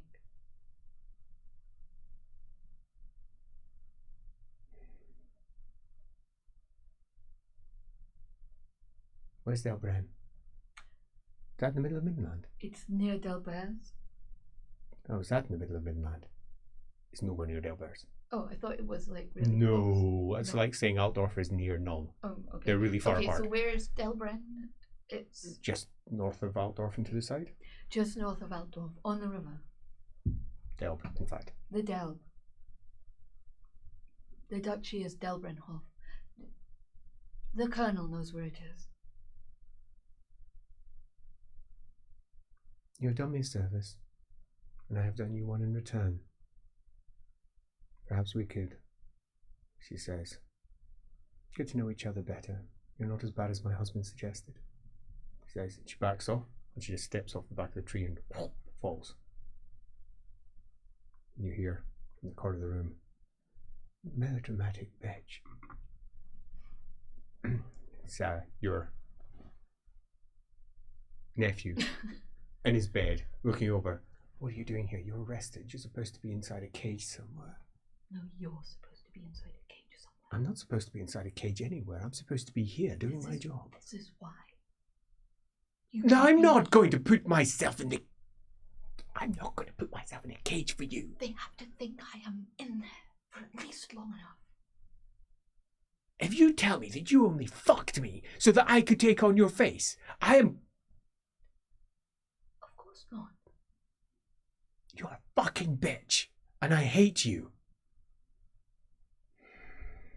It has to be done. He turns away. Tell me why. Tell me why. Why it has to be done. Why do I have to? I'm busy. Because this boy is the savior of our people. I do not know how. I do not know why. It's nonsense. He's not any savior or anything. He will be. He won't save anything. That's not what you said to me. What did I say to you? You said that he was the linchpin around which events would turn, Yes. and that he could in fact fall to the dark gods, and it was his falling that was essential. Well, interesting. Well, that's good to know. I probably should have told you that. No, you probably shouldn't. Well, I've done it now. Are you so sure that you need to be following this particular path then? Yes. If it is essential to save our people, it is essential. Listen, you clearly had no idea what he represented. You vacillated from one extreme where you thought that he had to fall to the dark gods so they could have someone pathetic and useless leading them, to the other extreme where you thought he had to be made into some form of noble hero that could resolve matters, Yes. to another one where you thought somebody else beside him had to be, and it was his fecklessness. That was the words you chose, his fecklessness that would make someone else a man. He is not feckless. He's a human. He is not feckless. He's a human. It does not matter. Of course it matters. All humans are No, feckless. they are not. They have no self-control. Coming from us. There is choice involved there. Yes, we choose to be ridiculously melodramatic. We are not ridiculously melodramatic. We are consistent. They are inconsistent, and I do not like them. I do not like them at all. That's why I have this particular assignment. I can keep an objective head. It does not sound like it. And when did a particular argument necessarily reflect a decision? A decision is a decision made from cool, calculated intellect. And I made it in cool, calculated intellect. You did not! You were drunk! So? You were drunk! I do not see what that has to do with anything. 1,000 years of drunkenness might be safe, but you've been drunk for the last 100. Do you have any wine? No! You're not getting my wine. You're not getting close to me. I don't trust you. Everything about you is a lie. I don't understand why you've done this to yourself. I'm actually appalled. I had no idea what you were going to do until after you bloody done it and came back and you were this child. Why would you do this to yourself? Calm down. They can't hear me.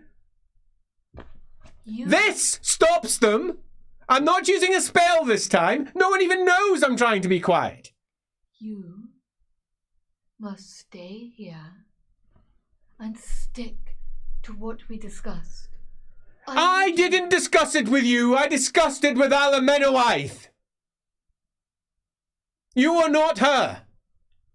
You're a child, scrabbling in the dark, chasing humans. Because it had to be this way.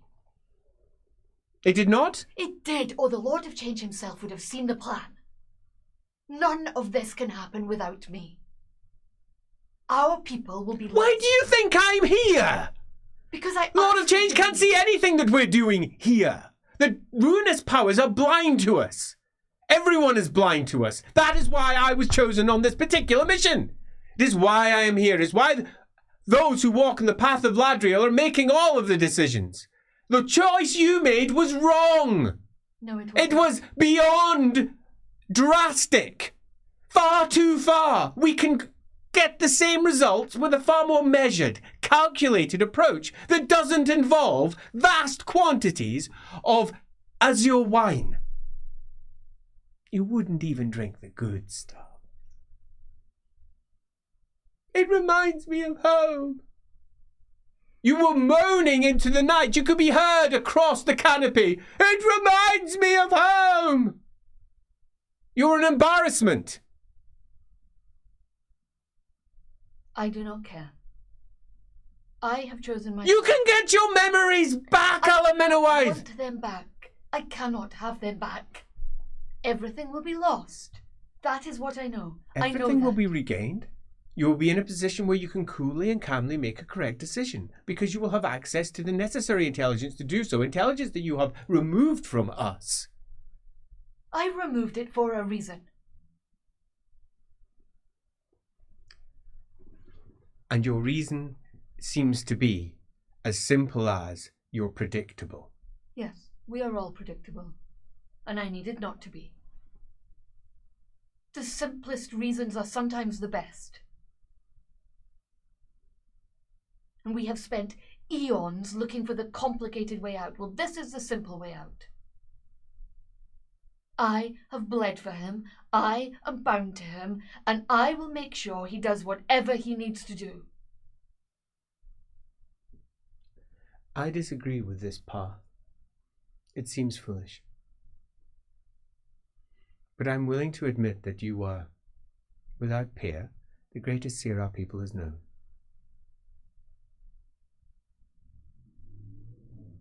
I am not willing to admit that you're right. Because you were often wrong.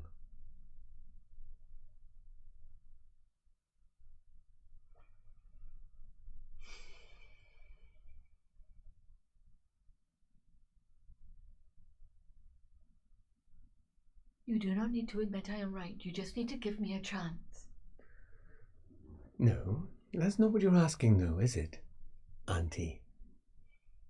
What you're asking is for me to take your place and to be dragged up before your sister in your place. She'll know in very little time that it's not you. It's a delaying tactic at best. You're as well as to flee. I don't need long. How long will it take you to get there? You don't know, do you? Don't know what? The Queen has made a deal with the Azrai. And? We've received an embassy. They're concerned. Their seers have seen things that they do not like. They've opened the world routes, deep into the Laurelon. And we're using them. And we'd be there within the week. You'd be home within the week. I am not going home. Why do you think there's so many of us here now?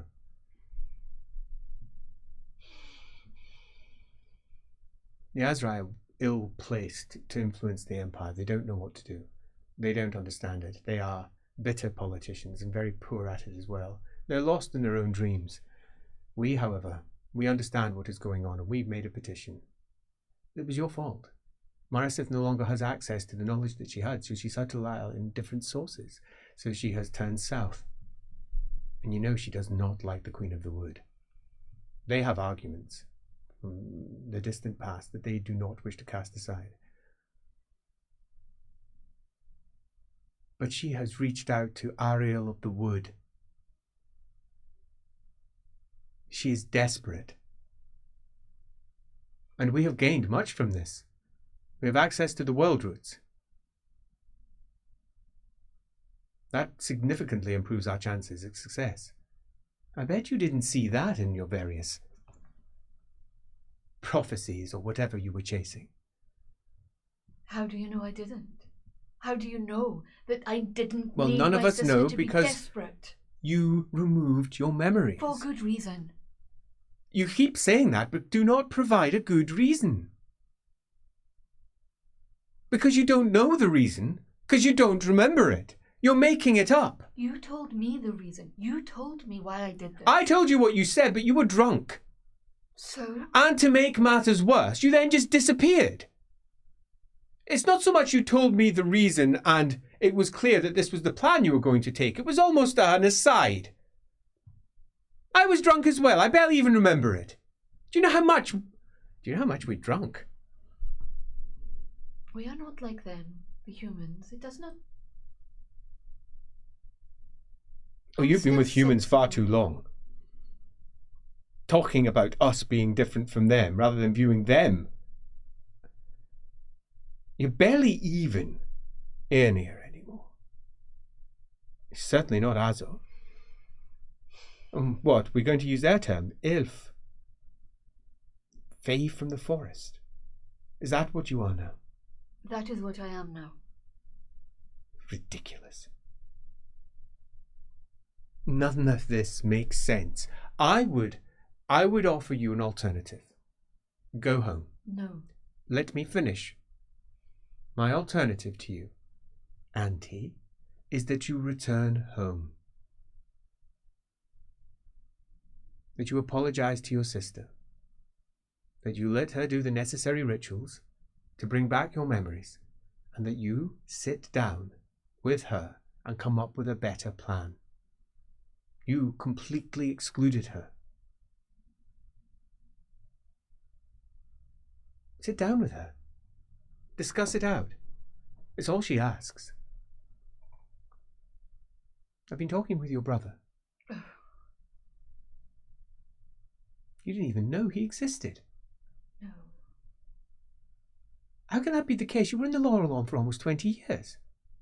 How could you not have even learned you've got a brother? Admittedly, he was abroad, but I mean, that just shows you how poor your decision-making processes are. You don't have access to the necessary intelligence to make good decisions.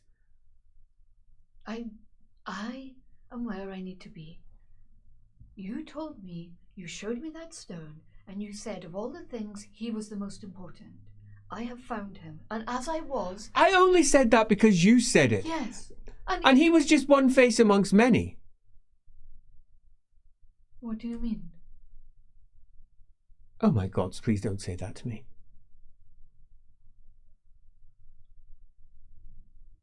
He was one face amongst many. Each one you had laid out with some gold filigree card. I have found one of the cards already, which means I have found one of them. What do you mean you found one of the cards? Well, they were your cards. Yes, but you I gave them to me. Take them with me. Look, I have it. That is your card. Where did you find that? In Nuln. What do you mean you found it in Nuln? It should be back in Lorelon. Yes, but I found it in Nuln, and it took me on the path to the Sigmarite, who took me on the path. Well, that sounds to altogether Gerhardt. too predictable. Isn't that what you're trying to avoid? It sounds like someone's trying to play you. You're so suspicious. Rightly so. Let's just take for a moment the possibility that you are telling the truth and that you are correct. Let's lay it out clearly. You perceive the end of the world as a seer. You see that there is no way to stop it at all. Absolutely none. No matter what path is chosen by you, by your sister, by everyone, it will be the end. So you come to the conclusion in your righteousness, self-righteousness, your arrogance, in your pride, that the only way to resolve this is to have something you can't perceive. So you think someone on the path of shadows is the only way to fix this, much as I am here now, unpredictable. A single constant in the heart of chaos, something that cannot be seen. No seer can see me. I have walked this path for over a century, and I cannot be seen. Neither can you, and that is your arrogant point. Because you don't turn to anyone else and say, well, you're on the path, I can't see you. Let's sit down and come up with an answer. No. You're so convinced that you know every elf so well that you could predict their movements anyway, that the only way that you can be certain to stall this event that no one else perceives, only you do, is to wipe out your memories, because if you have no memories, then you're unpredictable, and who knows where you'll go. Walk on the path of shadows so you can't be predicted, and then walk off after some crazed image of a person you saw once when you were drunk. You must admit to me that that sounds, let's say, hasty. It sounds hasty. Then come back with me. No. Go back to your sister. Sometimes you have to make decisions in haste. I saw what I saw, I did what I did, and I am not going back on it. Well, then you'll just have to.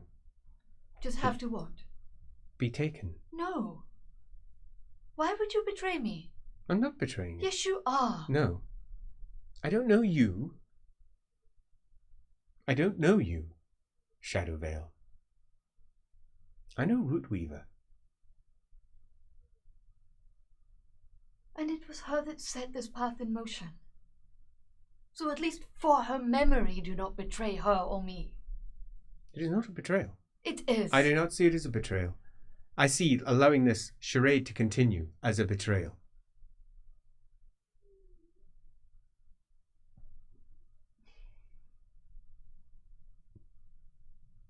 But I have found him. I'll admit that that was somewhat unlikely. And he is right at the heart of everything that is happening in the Empire. Is it him or is it someone else? It is him. He has the scar. You said you found another. Yes. Of the same bloodline.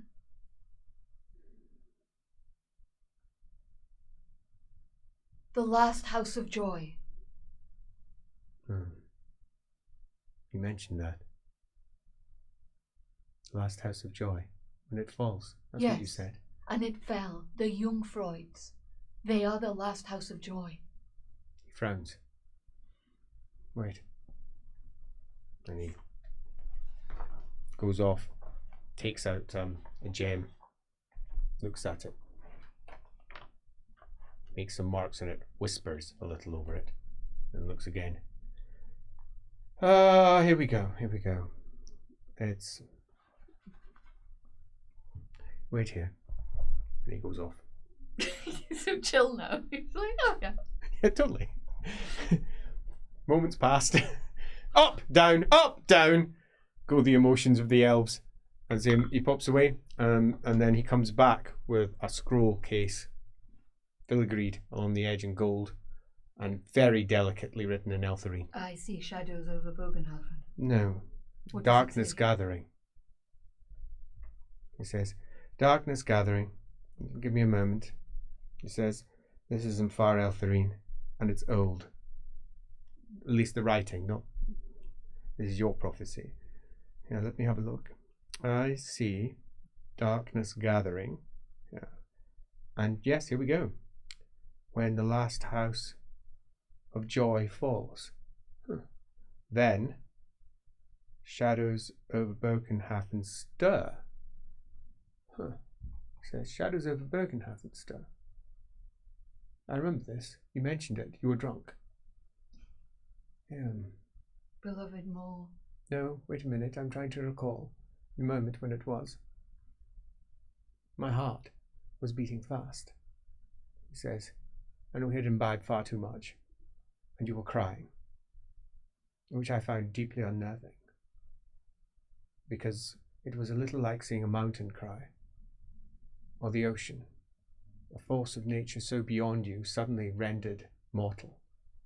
Someone who had been there from the beginning, and everyone knew would be there at the end, yet somehow had been reduced to a simple state of emotion.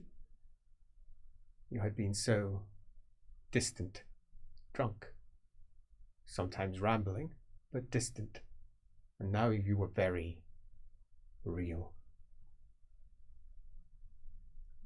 Then, beloved Moor, dressed in vestments of green, stands aside, astride Sigma's great river. Lo, I see death on the right, and I despair, I think is what you said. Would that be correct? Then you said something about a stained hand, and how that stained hand was a power that lay behind the throne. That guides the once mighty king? That's it, yes. The once mighty king. And you were just repeating the same thing again and again. And from there you went on to something to do with a rat, a horned rat. Horned rat that had secured? The broken king. Atop his throne of lies, I recall, yes. His throne of lies, which you thought was quite appropriate for me, and you started laughing at me because you thought that might have something to do with me. No. His throne of lies. And then the white walls fall and leave the empire. Which is why we're in flames. Altdorf. It's why we're here, because of that particular prophecy. I think the emperor has been replaced. Replaced? What do you mean he's been replaced? I think he is the king atop his throne of lies. Someone has... One of my companions saw him when she was younger, not much younger. And she says that the man she saw in the street is a different man. More heroic, less real. Well, it is known that he uses proxies. What makes you think he's been replaced then?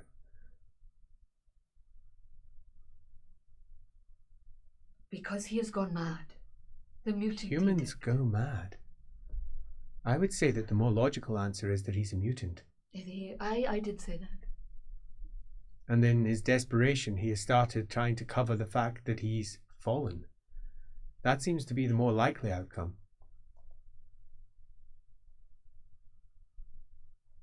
If you're correct and the end times are coming, again,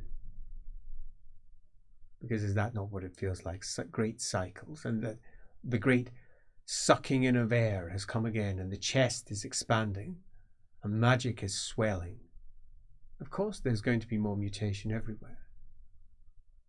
In all of our time, there is only, to our knowledge, and I only know this because of you, a single elf that has truly mutated. Truly mutated. To sit beside the prince.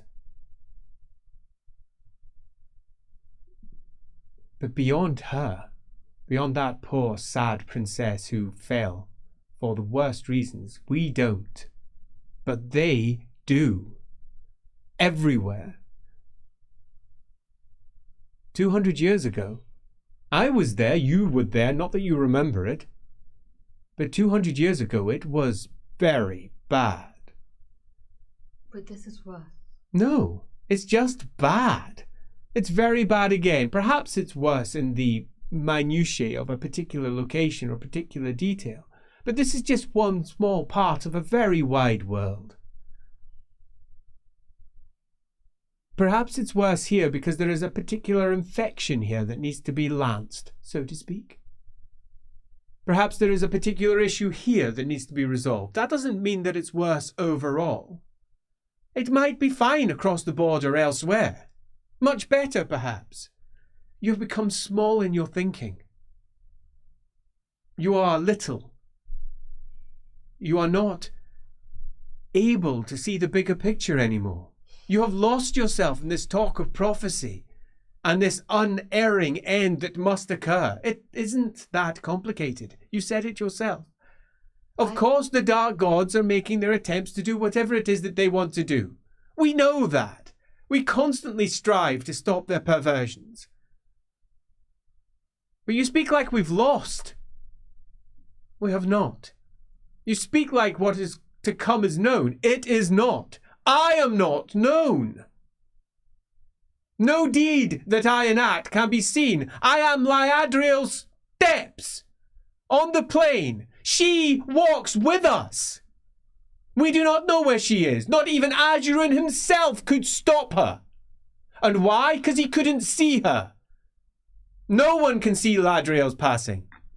That is the point. She comes and goes when she will. The only god we can be certain who walks on the plane of mortals. Because not even Azurin could stop her. And we are her messengers. And we cannot be seen either. We do not need to do what you did. There is always some form of hope. Because no matter how much fate lies before us and the great weaver, the architect, tries to build towards a particular end, we can always dismantle behind them. And they will never know we're doing it. We're the rats at the root. Mayhap this prophecy is us. We are the horned rat for all we know. We are not the horned rat. Nibbling at the constructions of the dark gods. The great lie that is passed out by most mortal folk is that it's some great war between order and chaos, between certainty and uncertainty, where in truth it is the architect, the great architect, who is trying to build because he saw the future. It is well known. He saw a fate and he did not like the end. He did not like the end. So rather than accept that, he fragmented his soul everywhere, broke it, thrust magic into the world, tried to destroy everything because he saw his own death. Or perhaps even worse, his own creation. Because we know the gods are not simple. It is known.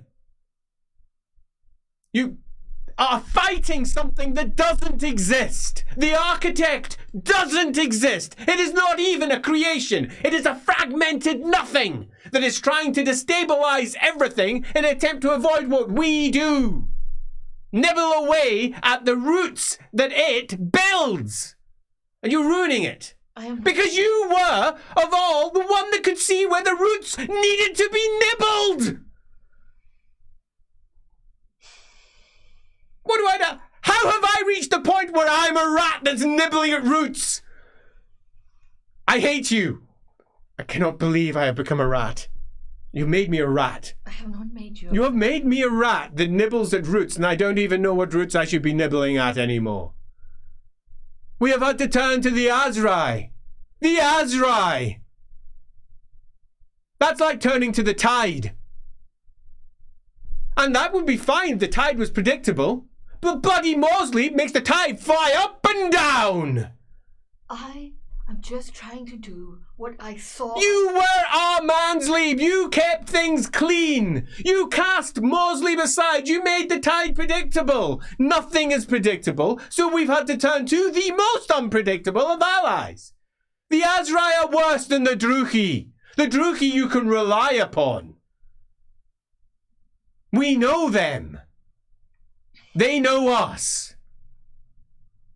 We might not like each other very much, but at least we understand them. The Druki and the Azur are far better allies than where we have landed because of you. Now, the Queen would never admit this. She would say it was her idea. Just as she says that she's her own granddaughter, or her own great-granddaughter, to keep the humans placated, to keep them happy. They don't like it when they meet figures that are so old. I don't...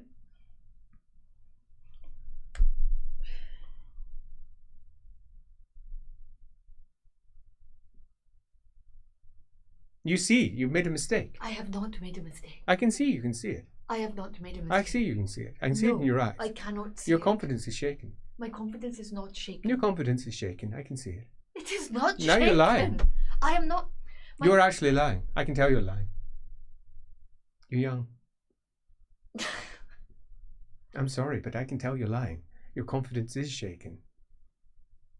I'm not saying you're not stubborn. You're clearly stubborn because you're not doing the sensible thing. The sensible thing is to prostrate yourself before the Queen and say sorry. No. And reclaim your position is to beside trust her. Myself. You cannot trust yourself. I have to. You don't know yourself. What is there to trust? That I was the greatest seer of our people, and now I am not. Exactly. I decided not to be. Because I chose this path. By yourself. Yes. Taking no guidance. Why would I take guidance? Because it was a foolish choice. They would talk me out of it, and then they would know my plan. I trusted one person. You. Yes, you didn't need to get me drunk. Maybe I wanted to get drunk. Clearly, just so that you know. I don't like this, Alamennowyth. You knew this would happen. You knew there would be a time when your confidence was shaken. It is not mine, it is yours. Because I used to be your rock, and now you are my rock. So stand there and be the bloody rock. Stay up on your rise and be my rock.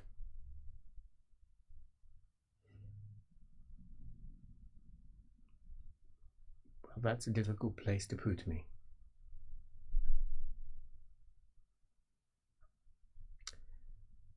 Your sister has just announced her engagement to me. What? To you? Yes. But... Marasith? Yes. Well, then you will be right up on the bloody rock.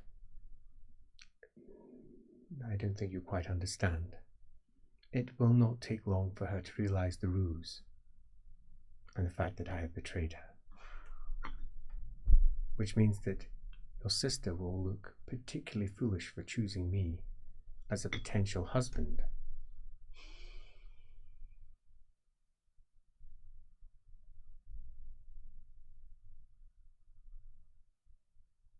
I did talk to her. We argued about it.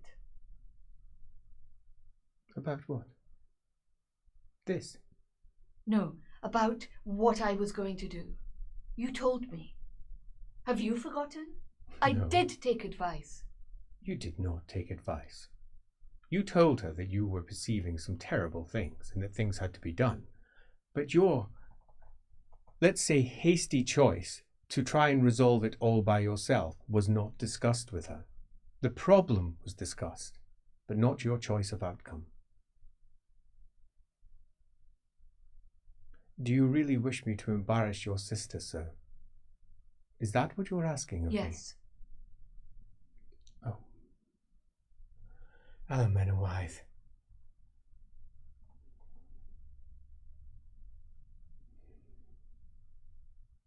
The court will not like this. It will weaken her position. I do not care. I know what I need to do. And if she is weaker because of it, then that is for the best.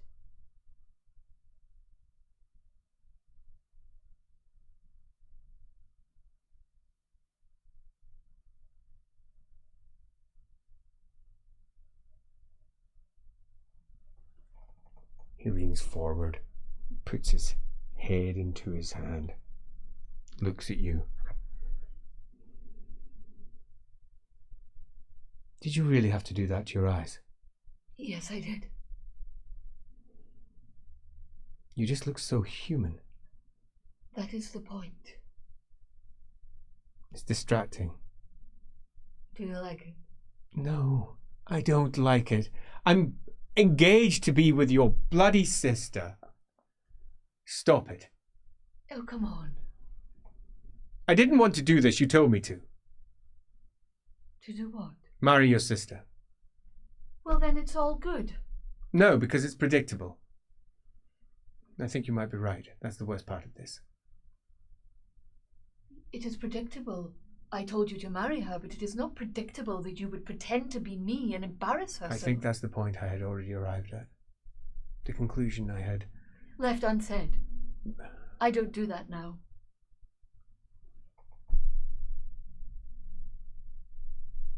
I walk the path of shadows. Adriel's footsteps stand before me, and nothing lies behind.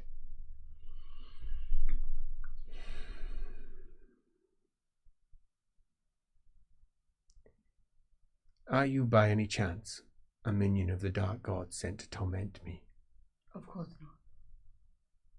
That's what a minion of the dark gods would say. Oh, don't be ridiculous. Well, tell me it isn't. Because that's what you feel like. You don't even look like yourself anymore. Bloody Joros. Bloody masks. I'll admit that a certain part of me would just like to give in to this course of action purely because it's easier than arguing with you, because you're so stubborn. I will not be moved. Like a bloody rock. He says, an immovable mountain, a force of nature. You are both exactly what you were and completely different. You don't sound like yourself. You sound common, young, foolish. Your words are misshapen. Your movements are ugly. I can think of no equivalent amongst my kind for what you've become. There's an accent that doesn't understand itself, with a mode of movement that makes no sense to me either. I don't even recognize you. Well, that is as it should be. The humans would never have accepted me if I was what I was. They would never have accepted any of us, because all of us would have sneered at them. Well, so they deserve. No, they do not. Yes, they do. Not if they are to save us. They are not going to save anyone. They can barely even walk across a room without sprouting a tentacle. They are the children of chaos. And yet, that is what they are. The children of the dark gods. They are spawned from it. There are stories of where they came from. We know where they came from. I know where they came from.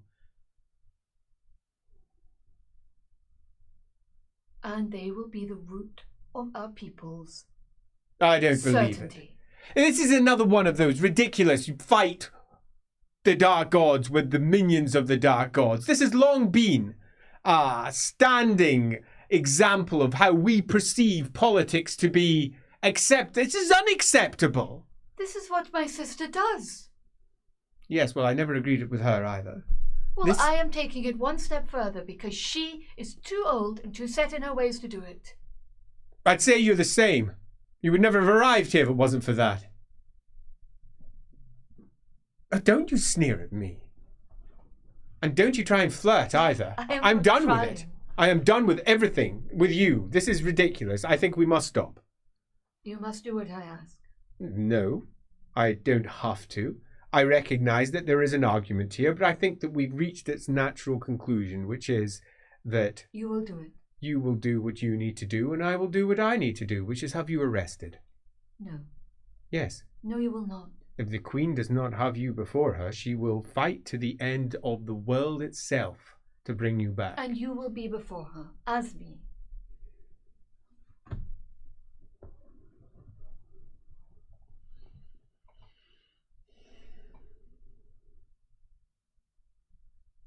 I have a phrase that I have picked up these last 40 years here that I think is directly applicable. You're a little shit. That's what they say. You're a bastard. They say that a lot in Altdorf. I've been through Altdorf multiple times now, and every single time I pick up a new colourful phrase. You're all of those phrases. That's you. You are those phrases that humans like to use to each other. You are little more than that. You're a little wank stain. That is what you are. He folds his arms. I am horrified that I am considering this. It does get me out of marrying your sister. Exactly. I never liked that idea. Never liked that idea.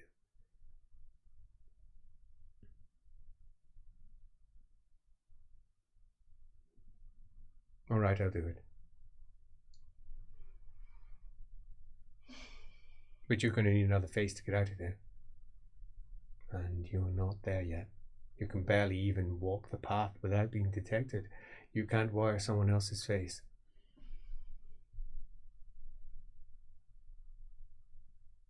And I don't trust anyone. None of them. Not one. If a single one of them knows, then the plan has failed. Your companion, can you summon her? Imrai? Sadly, it does not make a Imrai appear. Really need to. The unexpected psychic part? No.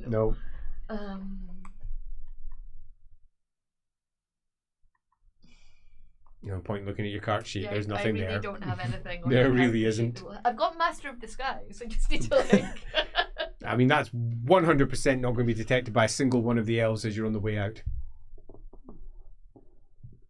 It is not difficult for me to be you, as he flips and is you, wearing the clothes he was wearing. That I can do.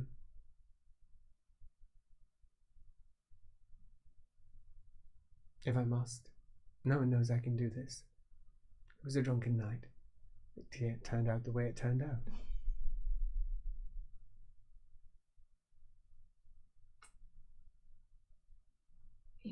But what do we do with you? She says, wearing your face. My eyes look fine. My eyes look fine. To you, perhaps. And then they turn much more human. Ooh. That's what they look like. I'd forgotten. That actually takes some concentration and will. Your eyes did indeed look like elven eyes. No longer do. Yeah. Ooh. Ooh. She blinks. Blinks again. Oh, makes my eyes want to water. No, I'm fine. It's merely an illusion like anything else. Perhaps. That makes me get a uncomfortable. message to her? There's no way for me to get in contact with her. I don't know where she is or what she's doing. But I did give you that message to contact Colonel Sivas. She works for him. Does she? Well, time's perhaps not on our side. Says. The face turns back to his. His whole body shape morphs slightly. Right, so. First note. If I hadn't stopped it, also I never would have known that. Nope. That's crazy. Yep. Such is the way of coincidence. Or I wouldn't have known where they were, because he mentioned she worked for him. He puts his hand out like so, and a bird flaps in. Hop, hop, hop. Plucks it up. He puts out his hand, and it hops over. He says, I wish this taken to the Imperial South Barracks. To, what is his name? Colonel Sivas. Colonel Sivas. You're never going to find him. I'm going to have to write something else. Is there like, be quiet. I want one. Take it now. And all we need to do is wait. Let us hope that whatever your ally did down in the bowl of the wood isn't detected before then. He folds his arms. Let's see. Shh. Quiet. Don't you dare say another word to me or I might change my mind. and he sits in quiet meditation for 4 hours. This is boring. Saying oh my God, not a thing. Become such a human. Quiet meditation. At the end of which the bird arrives. He goes, and it goes, and he goes. The message has been passed on. I just hope it's not much longer. It says, at least I can think of many that would see that you are missing, and you are due to leave, tilts his head, in about, well, not very long. The sun will be rising soon. And he smiles. You might be too late already. She isn't, says a voice from the side of the room where Imrovyth is sitting. She almost appears out of fire. You should not be able to do that. I've been using these spells for a long time. And besides, you cover me. You're walking the path of shadow. You need help, which means you're going to owe me. I am resigned to that. And what are you going to give me? What do you want? I don't know. What do you have to offer? I was planning a trip to Delbren. You've interrupted it, so perhaps you owe me more than you otherwise would have.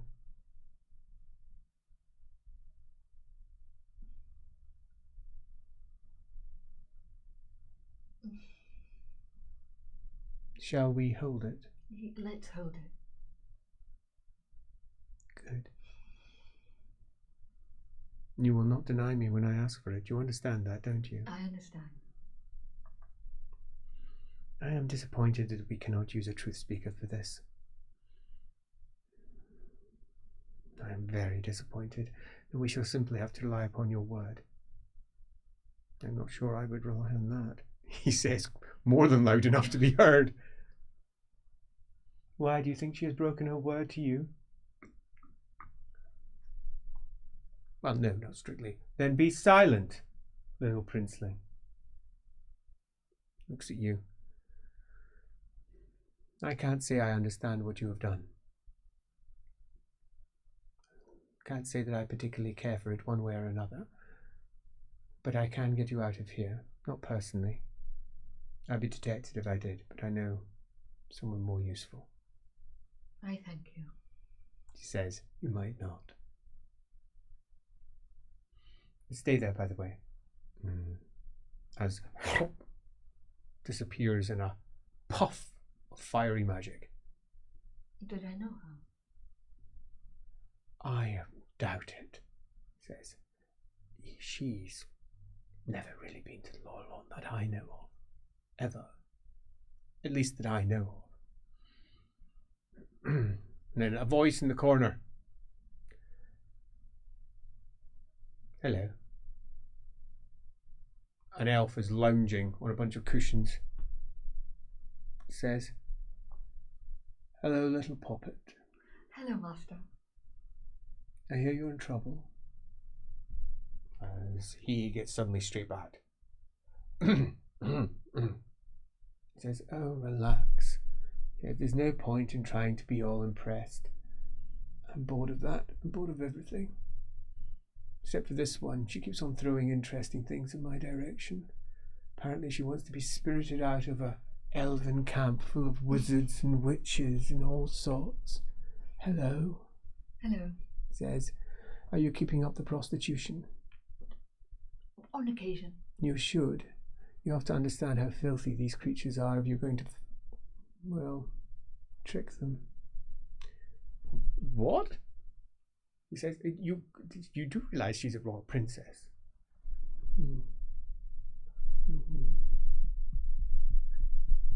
But go away. You've got someone else to be. And he smiles. So you want out of here? Yes, please. Well, there's a few routes we could take. I could take you into the Enclave. You wouldn't like it now. No. No. Are there any other options? It's moving directly through the camp. You could do that. You'll be fine, probably. When you're close to me, you'll be fine. I can stay close to you. Yes, you probably can. I'm just deciding whether I can be bothered. We could just collapse this whole thing now. Your whole, I don't know, raison d'etre. Is that it? As would Bretonians say. I sense that you've been trying to learn Bretonian. I have learned a little. I thought so. Human languages and tongues. They fascinate you. I can see it. It's been a while since I was in Bretonia. I've sort of given up with wandering. At least I had. Now I'm here. I have found all sorts of things when I was wandering. I'm so very proud. If I may, he says, you may not. Prepare yourself, for you're going to have to be your aunt. Do it now. Yes, of course, he says. Right, how's that? Be your aunt. Don't be yourself. Have you learned nothing? You're meant to be walking the path of shadows, not the path of bricks. And he smiles. Right. Sorry. I wish I hadn't asked you to do it. You would have done it better if you hadn't had any pressure. I'll be fine. You did it before. I did it before. Marginally better. Looks at you. It's another option to get out, though. What is that? You can get out of this silliness that you've done. I'm not going back. I honestly thought that if I made you a prostitute, you'd back out. But you didn't. I thought if I made you a scullery girl, you'd back out, but you didn't. I thought if I made you, I don't know, a labourer. A sewer jack. Oh, a sewer jack. I was a sewer jack. I'd forgotten about that. Down in the tunnels, I was convinced that would, but no, you just kept on stubbornly doing whatever you were told, like you were. Stubborn. I got bored of that game. And here I am. Yeah, you outbored me. For 20 years. I thought you'd break, but you didn't. So I sent you back home, and now you're back down here again. What's happening? Should I know anything? I don't think so. Right. I cheered him right up.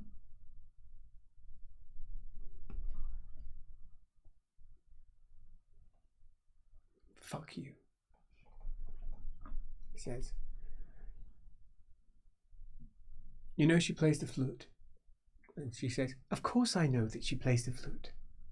He says, she thinks she plays me like the flute. She smiles. No, I don't. Oh, there's two of you. There's three, actually. There's my sister as well. Of course, the twin. Your twin. Are you going to be able to fool her? She doesn't know me. He says, she knows the other me. I can be anyone. In fact, the more not like me I am, the more she'll probably believe it. She says, I could pick my nose like a human. She'd probably believe that. Oh, now you're playing. I like it. Strip. Change your clothes, please. Throws clothes at each other. That was a great miming of changing clothes. That will do. Right. No, you can't wear that. No, everyone, no, that's no good. We're going to need to get you something else. I'm going to go find something else for her. He nods. She nods. and pops off. You should try playing the flute. I don't know how to play a human flute.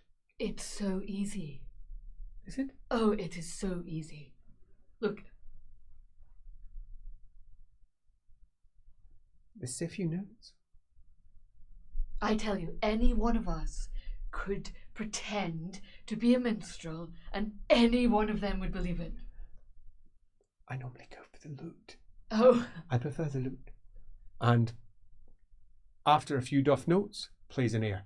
No, that's too good. I'm not that good. Really? Yes. This is really bad. You have to be worse. Right. If you're going to really be mean. And then, please, a sort of air. Do you know anything from Nuln? No. Oh well. My sister won't know. And plays a few tunes before your master returns with a flimsy dress. Oh, thank you. Perfect. That will be noted for being missing. So you can't keep it. Right. No, you can keep it. It suits you. But you can't keep it. You mean you're going to take it back? No. What, do I need to burn it? No. It would be a travesty. How could you ruin such a nice little outfit? Put it on. What am I? Oh, right. Looks at you. See? Doesn't she look better? As she goes, no, she doesn't look better. She looks human. Well, that's where we steal it from. They won't like you in the city, though. It's very inappropriate. Right. Oh, thank you, Master. That's what you get. I'm sure I'll make it home. I'm sure you will. He says, right, well, I'm ready. Stay very close. He says, they won't pay any attention. You are nothing more than my human friend. Right. A human friend here, says you. I don't think that's at all sensible. I wouldn't allow any humans in here. I know. It is. Trust me. Come on. Puts his arm out. I'm coming.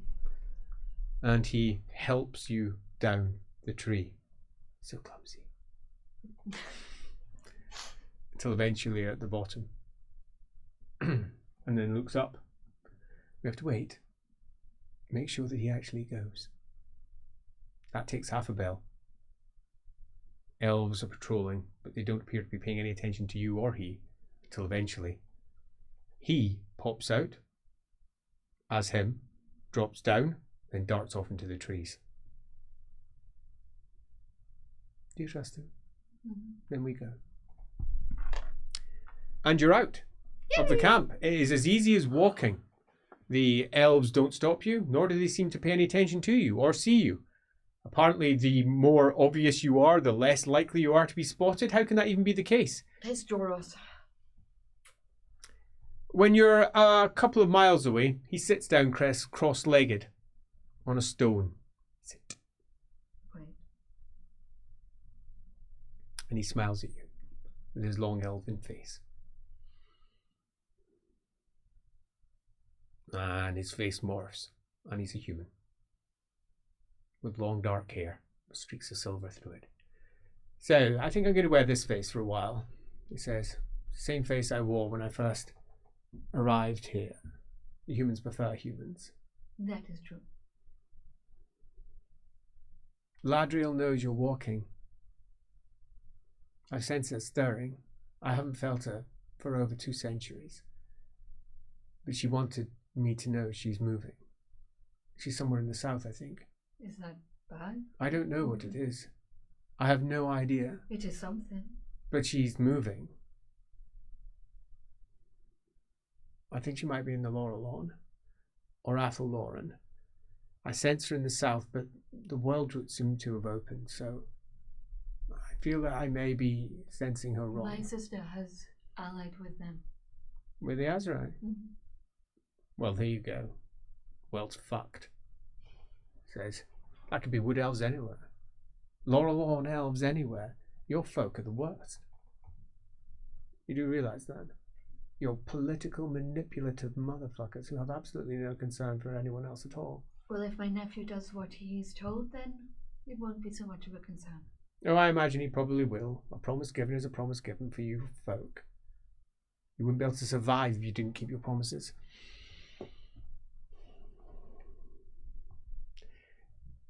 I'm only taking on a human face because you said Imrith was happy. You realise that?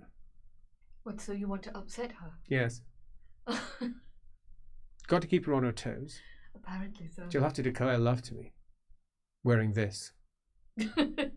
I think I'll grow a beard. Oh, that's really, really bad. A scratchy one. You look...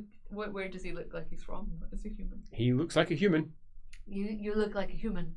Thank you. I can't tell where you're from. Kislev. Kislev? Of all the places. Yes. You might not recognize it, but I look like I'm a Kislevite, apparently. It was a Kislevite that I met maybe 350 years ago. He and I got on very well. I would have married him, but I was married already, and I'm faithful to my wife. Of course. But only because I tricked her into marrying me. Did you? Of course I did. There's no way she would have married me otherwise. Not if she'd known who I was. I imagine you can make your own way, short-skirted, back to... I can. The city of prudes. I can. I thank you. You'd get off with that in Nuln, perhaps. It's a bit warmer down there. He leans forward on his stump. Could you just get me through the gate? No. You can do it yourself. All right. If you can't do that, then you can't do all the other things that you claim that you need to do. That is true. You know you've ruined his life. It had to be done. Ruin one life to save all of them? Exactly. You're so arrogant. You know it's a waste of time. Why do you not even a waste bother? of time. It's a waste Ladriel of is time. moving. Ladriel she is wasn't moving for, I before. imagine, completely different reasons. Oh, right, I believe she's probably moving because of what you've done. I actually believe that. That's why Umrith is very pleased, because she sees that I'm moving. Well, if the world's going to end, I'd rather watch this shit show fall out. Much better than just lounging in Null. Exactly. I remember that place. It was so nice. I mean, if you're going to... Humans ruined it, you know that? What? No. Yes, ruined it. It's a beautiful city. Truly beautiful. Now look at it. It's a shit pile. There's another way of putting it. I'm a human now, I can say that. It's a shit pile. Absolutely awful. Stinks. I quite like it still, though. It's got character. Today, I have been called a wank stain. Who by? By my nephew. Oh, a colourful language. Really? Really?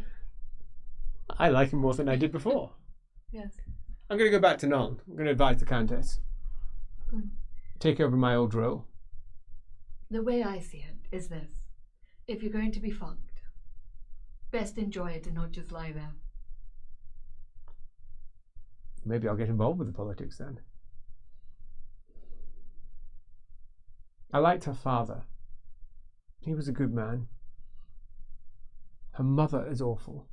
Was awful. She is dead, isn't she? Yes, she is. Absolutely awful. One of the worst humans I ever met in my life. I rather enjoyed her company. I did. I enjoyed her company because she was fresh. She was interesting. And I'd grown bored of Null. Ever since Magnus left, it's been boring. Magnus was interesting. And the Countess, is she interesting? I don't know. You'll find out, I suppose.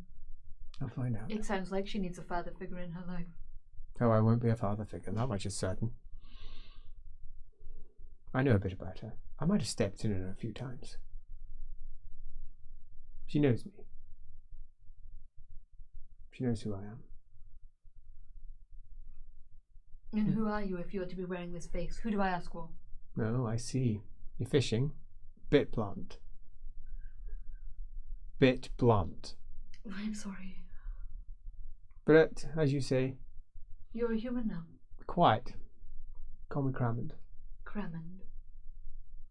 I shall. Good. He says, hopefully won't see you again before the end. The attack will come at some point. Everything's going wrong, that much is certain. Could be 10 years, could be 100. There were Northmen just a few years ago. Oh, they crashed against the gates. They didn't get very far. In the Border Princes? No, Null. They arrived all the way to Null. I think what is more dangerous is what they left behind. You know, my curiosity has peaked. Do tell me what you think has been left behind.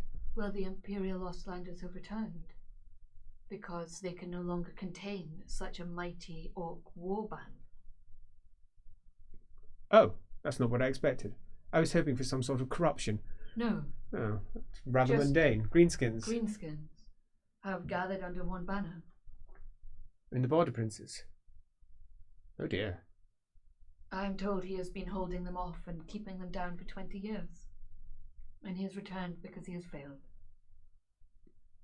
Is this the same fellow that was coming back to A Hero's Welcome? Yes. And he is actually here because he's a failure? Yes. Marvellous. That's a good bit of news, isn't it? Mm-hmm. I should think the Countess would like that. I should think so. Oh, you're in my good books. I'll see you through the gate. And he walks with you and prattles about nothings for the remainder of the early morning into the afternoon to the beginning of the evening, as he just walks through the gate, which is still open. There's still shouts and arguments, and the pair of them, you and him, are ignored. As he just walks through as if he's not there at all. And on the other side, he says, well, that's it. Go take those legs somewhere. I shall. Farewell. Farewell. Crown. He says, oh, who are you now? Oh. I'll need a new name. Sure. No, I'm still Alamennowyth. Certainly. Well, Alamennowyth. Shadowvale? That is correct. Well, Alamennowyth Shadowvale, until we next meet. Sure. Oh no, my skirt. Damn it. Woo! Master. Goodbye. He goes. So what's she going to do with herself? Run home as fast as you can. Look around. So you are in the south of the city. This is where many of the noble houses have their estates. It goes over to a large military area and many a mercantile area until eventually all the factory works that are down over in that side. It's the south side of the Talabek Reich river system, although large chunks of the rivers also move on the outside of the city itself. It's quite distant and quite some distance from going all the way through the city around to the northern side where the Reichsport is, largely on the northern bank of the Reich, on the large open waters. That would be a on lot the other. of stealth urban checks to sneak all the way home. Yeah, the easier route would be the similar route that you took down here. I'll try here. and call one. Taxis aren't particularly difficult to get hold of. Altdorf is full of public transport, even as omnibuses. Large, huge, double-decker style taxis with horses pulling them through particular routes of the city. They're much cheaper than hiring a private cab, for example. We got drunk. I ended up on the south side of the city in a dress. Quite. So is her plan just to go straight back to the beer belly? Or has she got any stops that she'd like to make on the way? Are you done? Well, I can't go to the Imperial Ostlanders dressed like this. It's certainly an outfit. Hi. No, I think I'll just go home. So I don't think I'd even get through the gates. Well, I might actually. I mean, if you have anything you want to say, then yes. But if you don't, I just wanted to tell him that I'd kept my word because I think that's important. If you wish to do so, it's entirely up to yourself. Cabs are not going to be hard to find. Nope, it's early evening. They're not hard to find. There'll be a couple passing by. Within 5 minutes, you can get yourself into one of them. You're in a good part of town, and this is a part of town where it's relatively common to just hire a trap to go from one place to the next. There's lots of middle class folk around here, and it's right by the main gates. I still got so I've got a dress on, but I still got my dagger. Oh yeah. You've got all your stuff. Totally. You certainly have an interesting silhouette.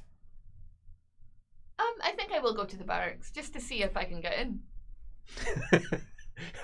The old Path of Shadows thing. I'm a spy. Yeah. So you can either walk there, which will take about an hour, or alternatively you can just taxi there. I'll get and then, a taxi yeah, totally. just drop the taxi off. Yeah, the taxi won't take you very long. It'll only take you around about 5-10 minutes. The roads there are open and clear. So that'll be quite cheap. Yeah. It'll be very cheap. That's only going to cost you around about a shilling and 3 pence. Do they have change? Yeah, they may, depending on what coin you give them. I've only got a gold coin. Then that's what happens. Can I stop somewhere else and just like? Is there like a money changer or anything? No. There's at this hour we're in the mid to late evening. They're not even going to be shops. Most of them are shut. So you're left with your pouch and not many other options. You could just pay off the taxi again. Just wait. Yeah, I think I'll do that actually. And then get them to take you over. Drop it on them. Yeah. I've got nothing but gold. What a terrible problem. I've got brass. Just don't have enough brass. Enough brass for a tip on top of a gold. Exactly. Yeah, cool. So throw a gold in then. I mean, I might as well get them to take me on a tour of the city afterwards for that. It is quite a lot of cash. So dropping that down, your taxi driver, she's got her small cab with 2 seats sitting in the back, and she's very quiet. Saying nothing more than She's not wearing a coat someone could borrow, is she? She is wearing a coat to keep her warm because of the late hours. A long coat at that.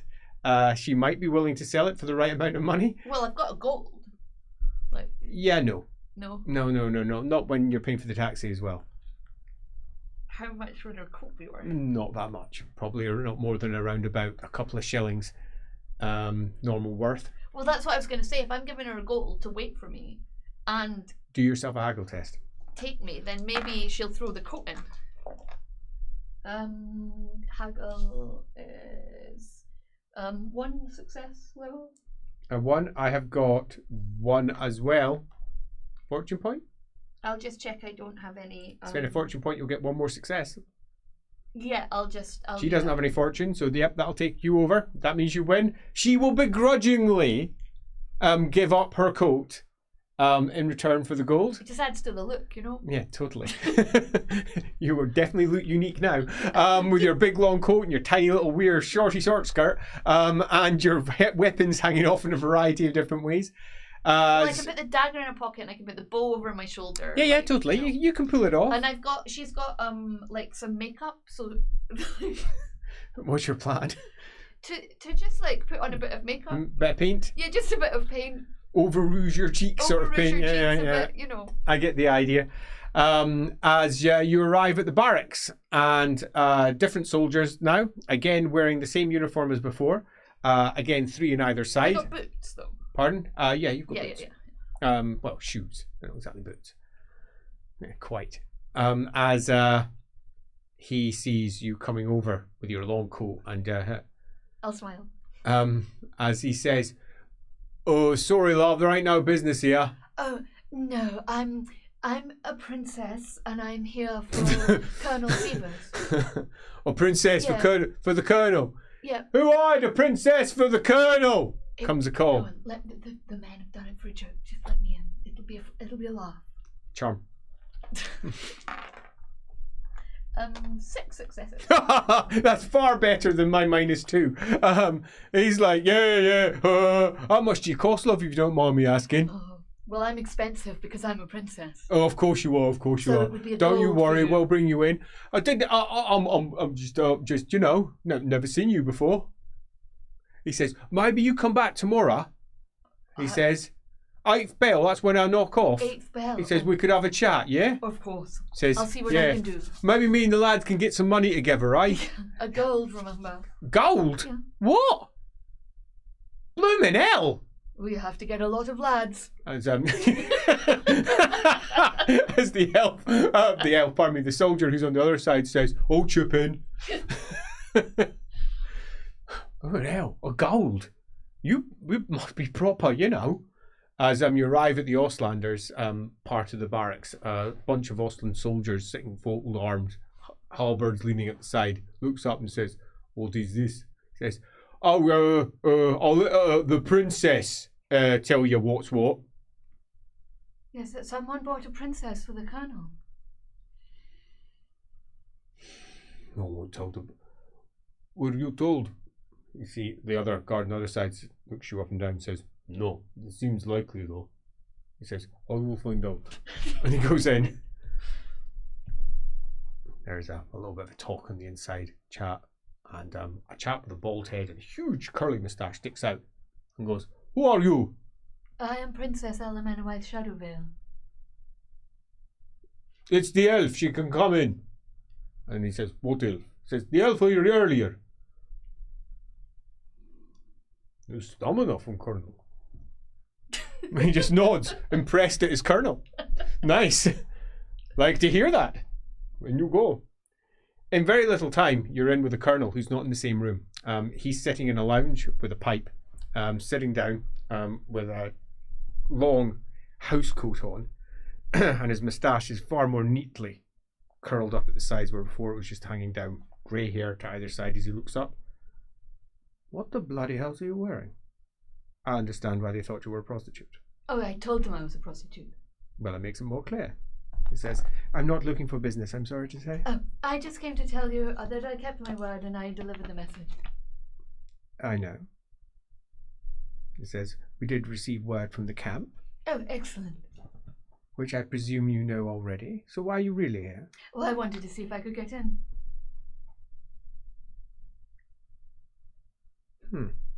You should watch that. You're a character. He says, why are you really here? Oh, that is why. Why are you really here? He says he's taken out some parchment and he's got a quill. Well, I quite liked you. So I thought it would amuse you if I came in as a prostitute and got through all your guards, when earlier this morning you were convinced I was an assassin.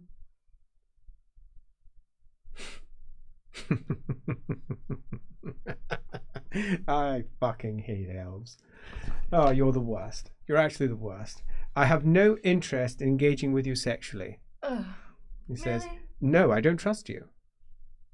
I'm not opening that door, I'm sorry to say. I've opened that door in the past and I found it a very unwise door to leave open. Did you find it hard to close? Very. Very. I mean, she's still here, hanging around like a bad smell. Oh, Imrai. Correct. And I have no desire to open that fragrant door one more time. So I thank you for your interest, but I might add that I'm an old man now, and I don't need this sort of trouble in my life. I have enough trouble with the politics, he says, and there's a lot of it here. And you're adding to it. Also, I'd heard wind that you were returning home. No. How the fuck did he hear that? Is Imroith talking? Alamennowyth is returning home. I'm sure of it one day. I see. Right. If you care to spread that rumour, then I will leave you alone.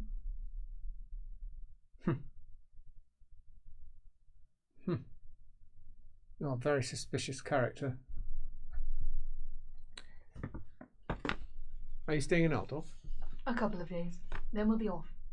No, I was hoping for something on a more permanent basis. You sound like you'd be useful to have around. But you're not staying in Altdorf. Unfortunate.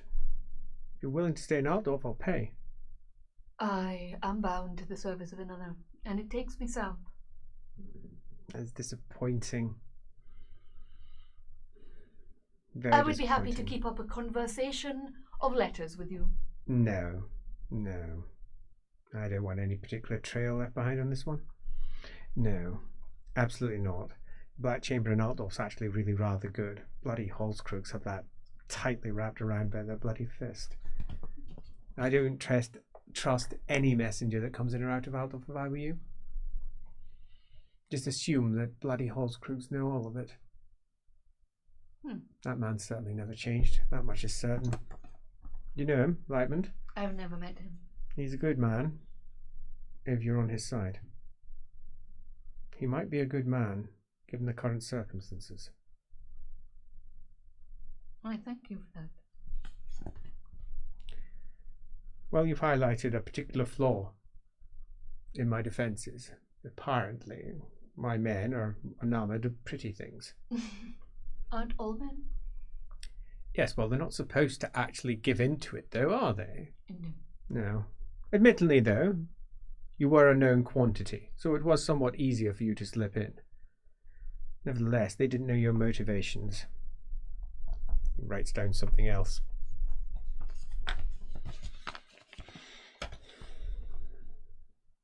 Do you want some wine? I would love some wine. Your company isn't awful. Oh, thank you. He says, don't make any advances. And you spend an evening whining with the Colonel. The Colonel who doesn't let anything else slip. He doesn't say anything else concerning politics. And whenever you bring up a particular question, he's quite quick and adept to push it aside and say, yeah, no, I don't think so. I think that she just won't bother then. Like, he's given her something hugely important. She's not going to be a dick and just be like, oh, tell me some more. That's childish. Yeah, it is. But she is a child. And she is a bit pushy. Yeah, but the whole script thing. Yeah, good. it's a good thing. Good stuff. Good shit. And at 8 o'clock, he has a carriage summoned to take you back to your barge. And you arrive there at just past midnight. Everyone is out. Or everyone else has returned from their various tales. Who knows what they've done. Where the fuck is Alamennowyth? What has happened as you arrive somewhat past midnight, dressed perhaps inappropriately for most parts of Altdorf, but still bearing all your weapons in a big long coat. Your old clothes now gone. As we bring that particular tale of Altdorf to an end, Alamennowyth has managed to make a good connection with the Imperial Ostlanders. You may note, for those of you that know the campaign, our Imperial Ostlanders are a little bit different to the ones that are presented in the book. There's a good reason for that. I'll maybe bring that up in a blog post. She has then moved down to the camp, and it has been revealed that she is perhaps not quite what she appeared to be to the rest of the party. She has set up someone else to go and take the place of her sister, well, for her sister, pardon me, and escaped to return back to the barge. And the fate-filled Gerhardt, apparently, to what? Protect him? Look after him? For now. Figure out what the hell's going on? Yeah, it sounds good. And with that, I bid you all a good evening. Until the next tale from Altdorf. Bye-bye.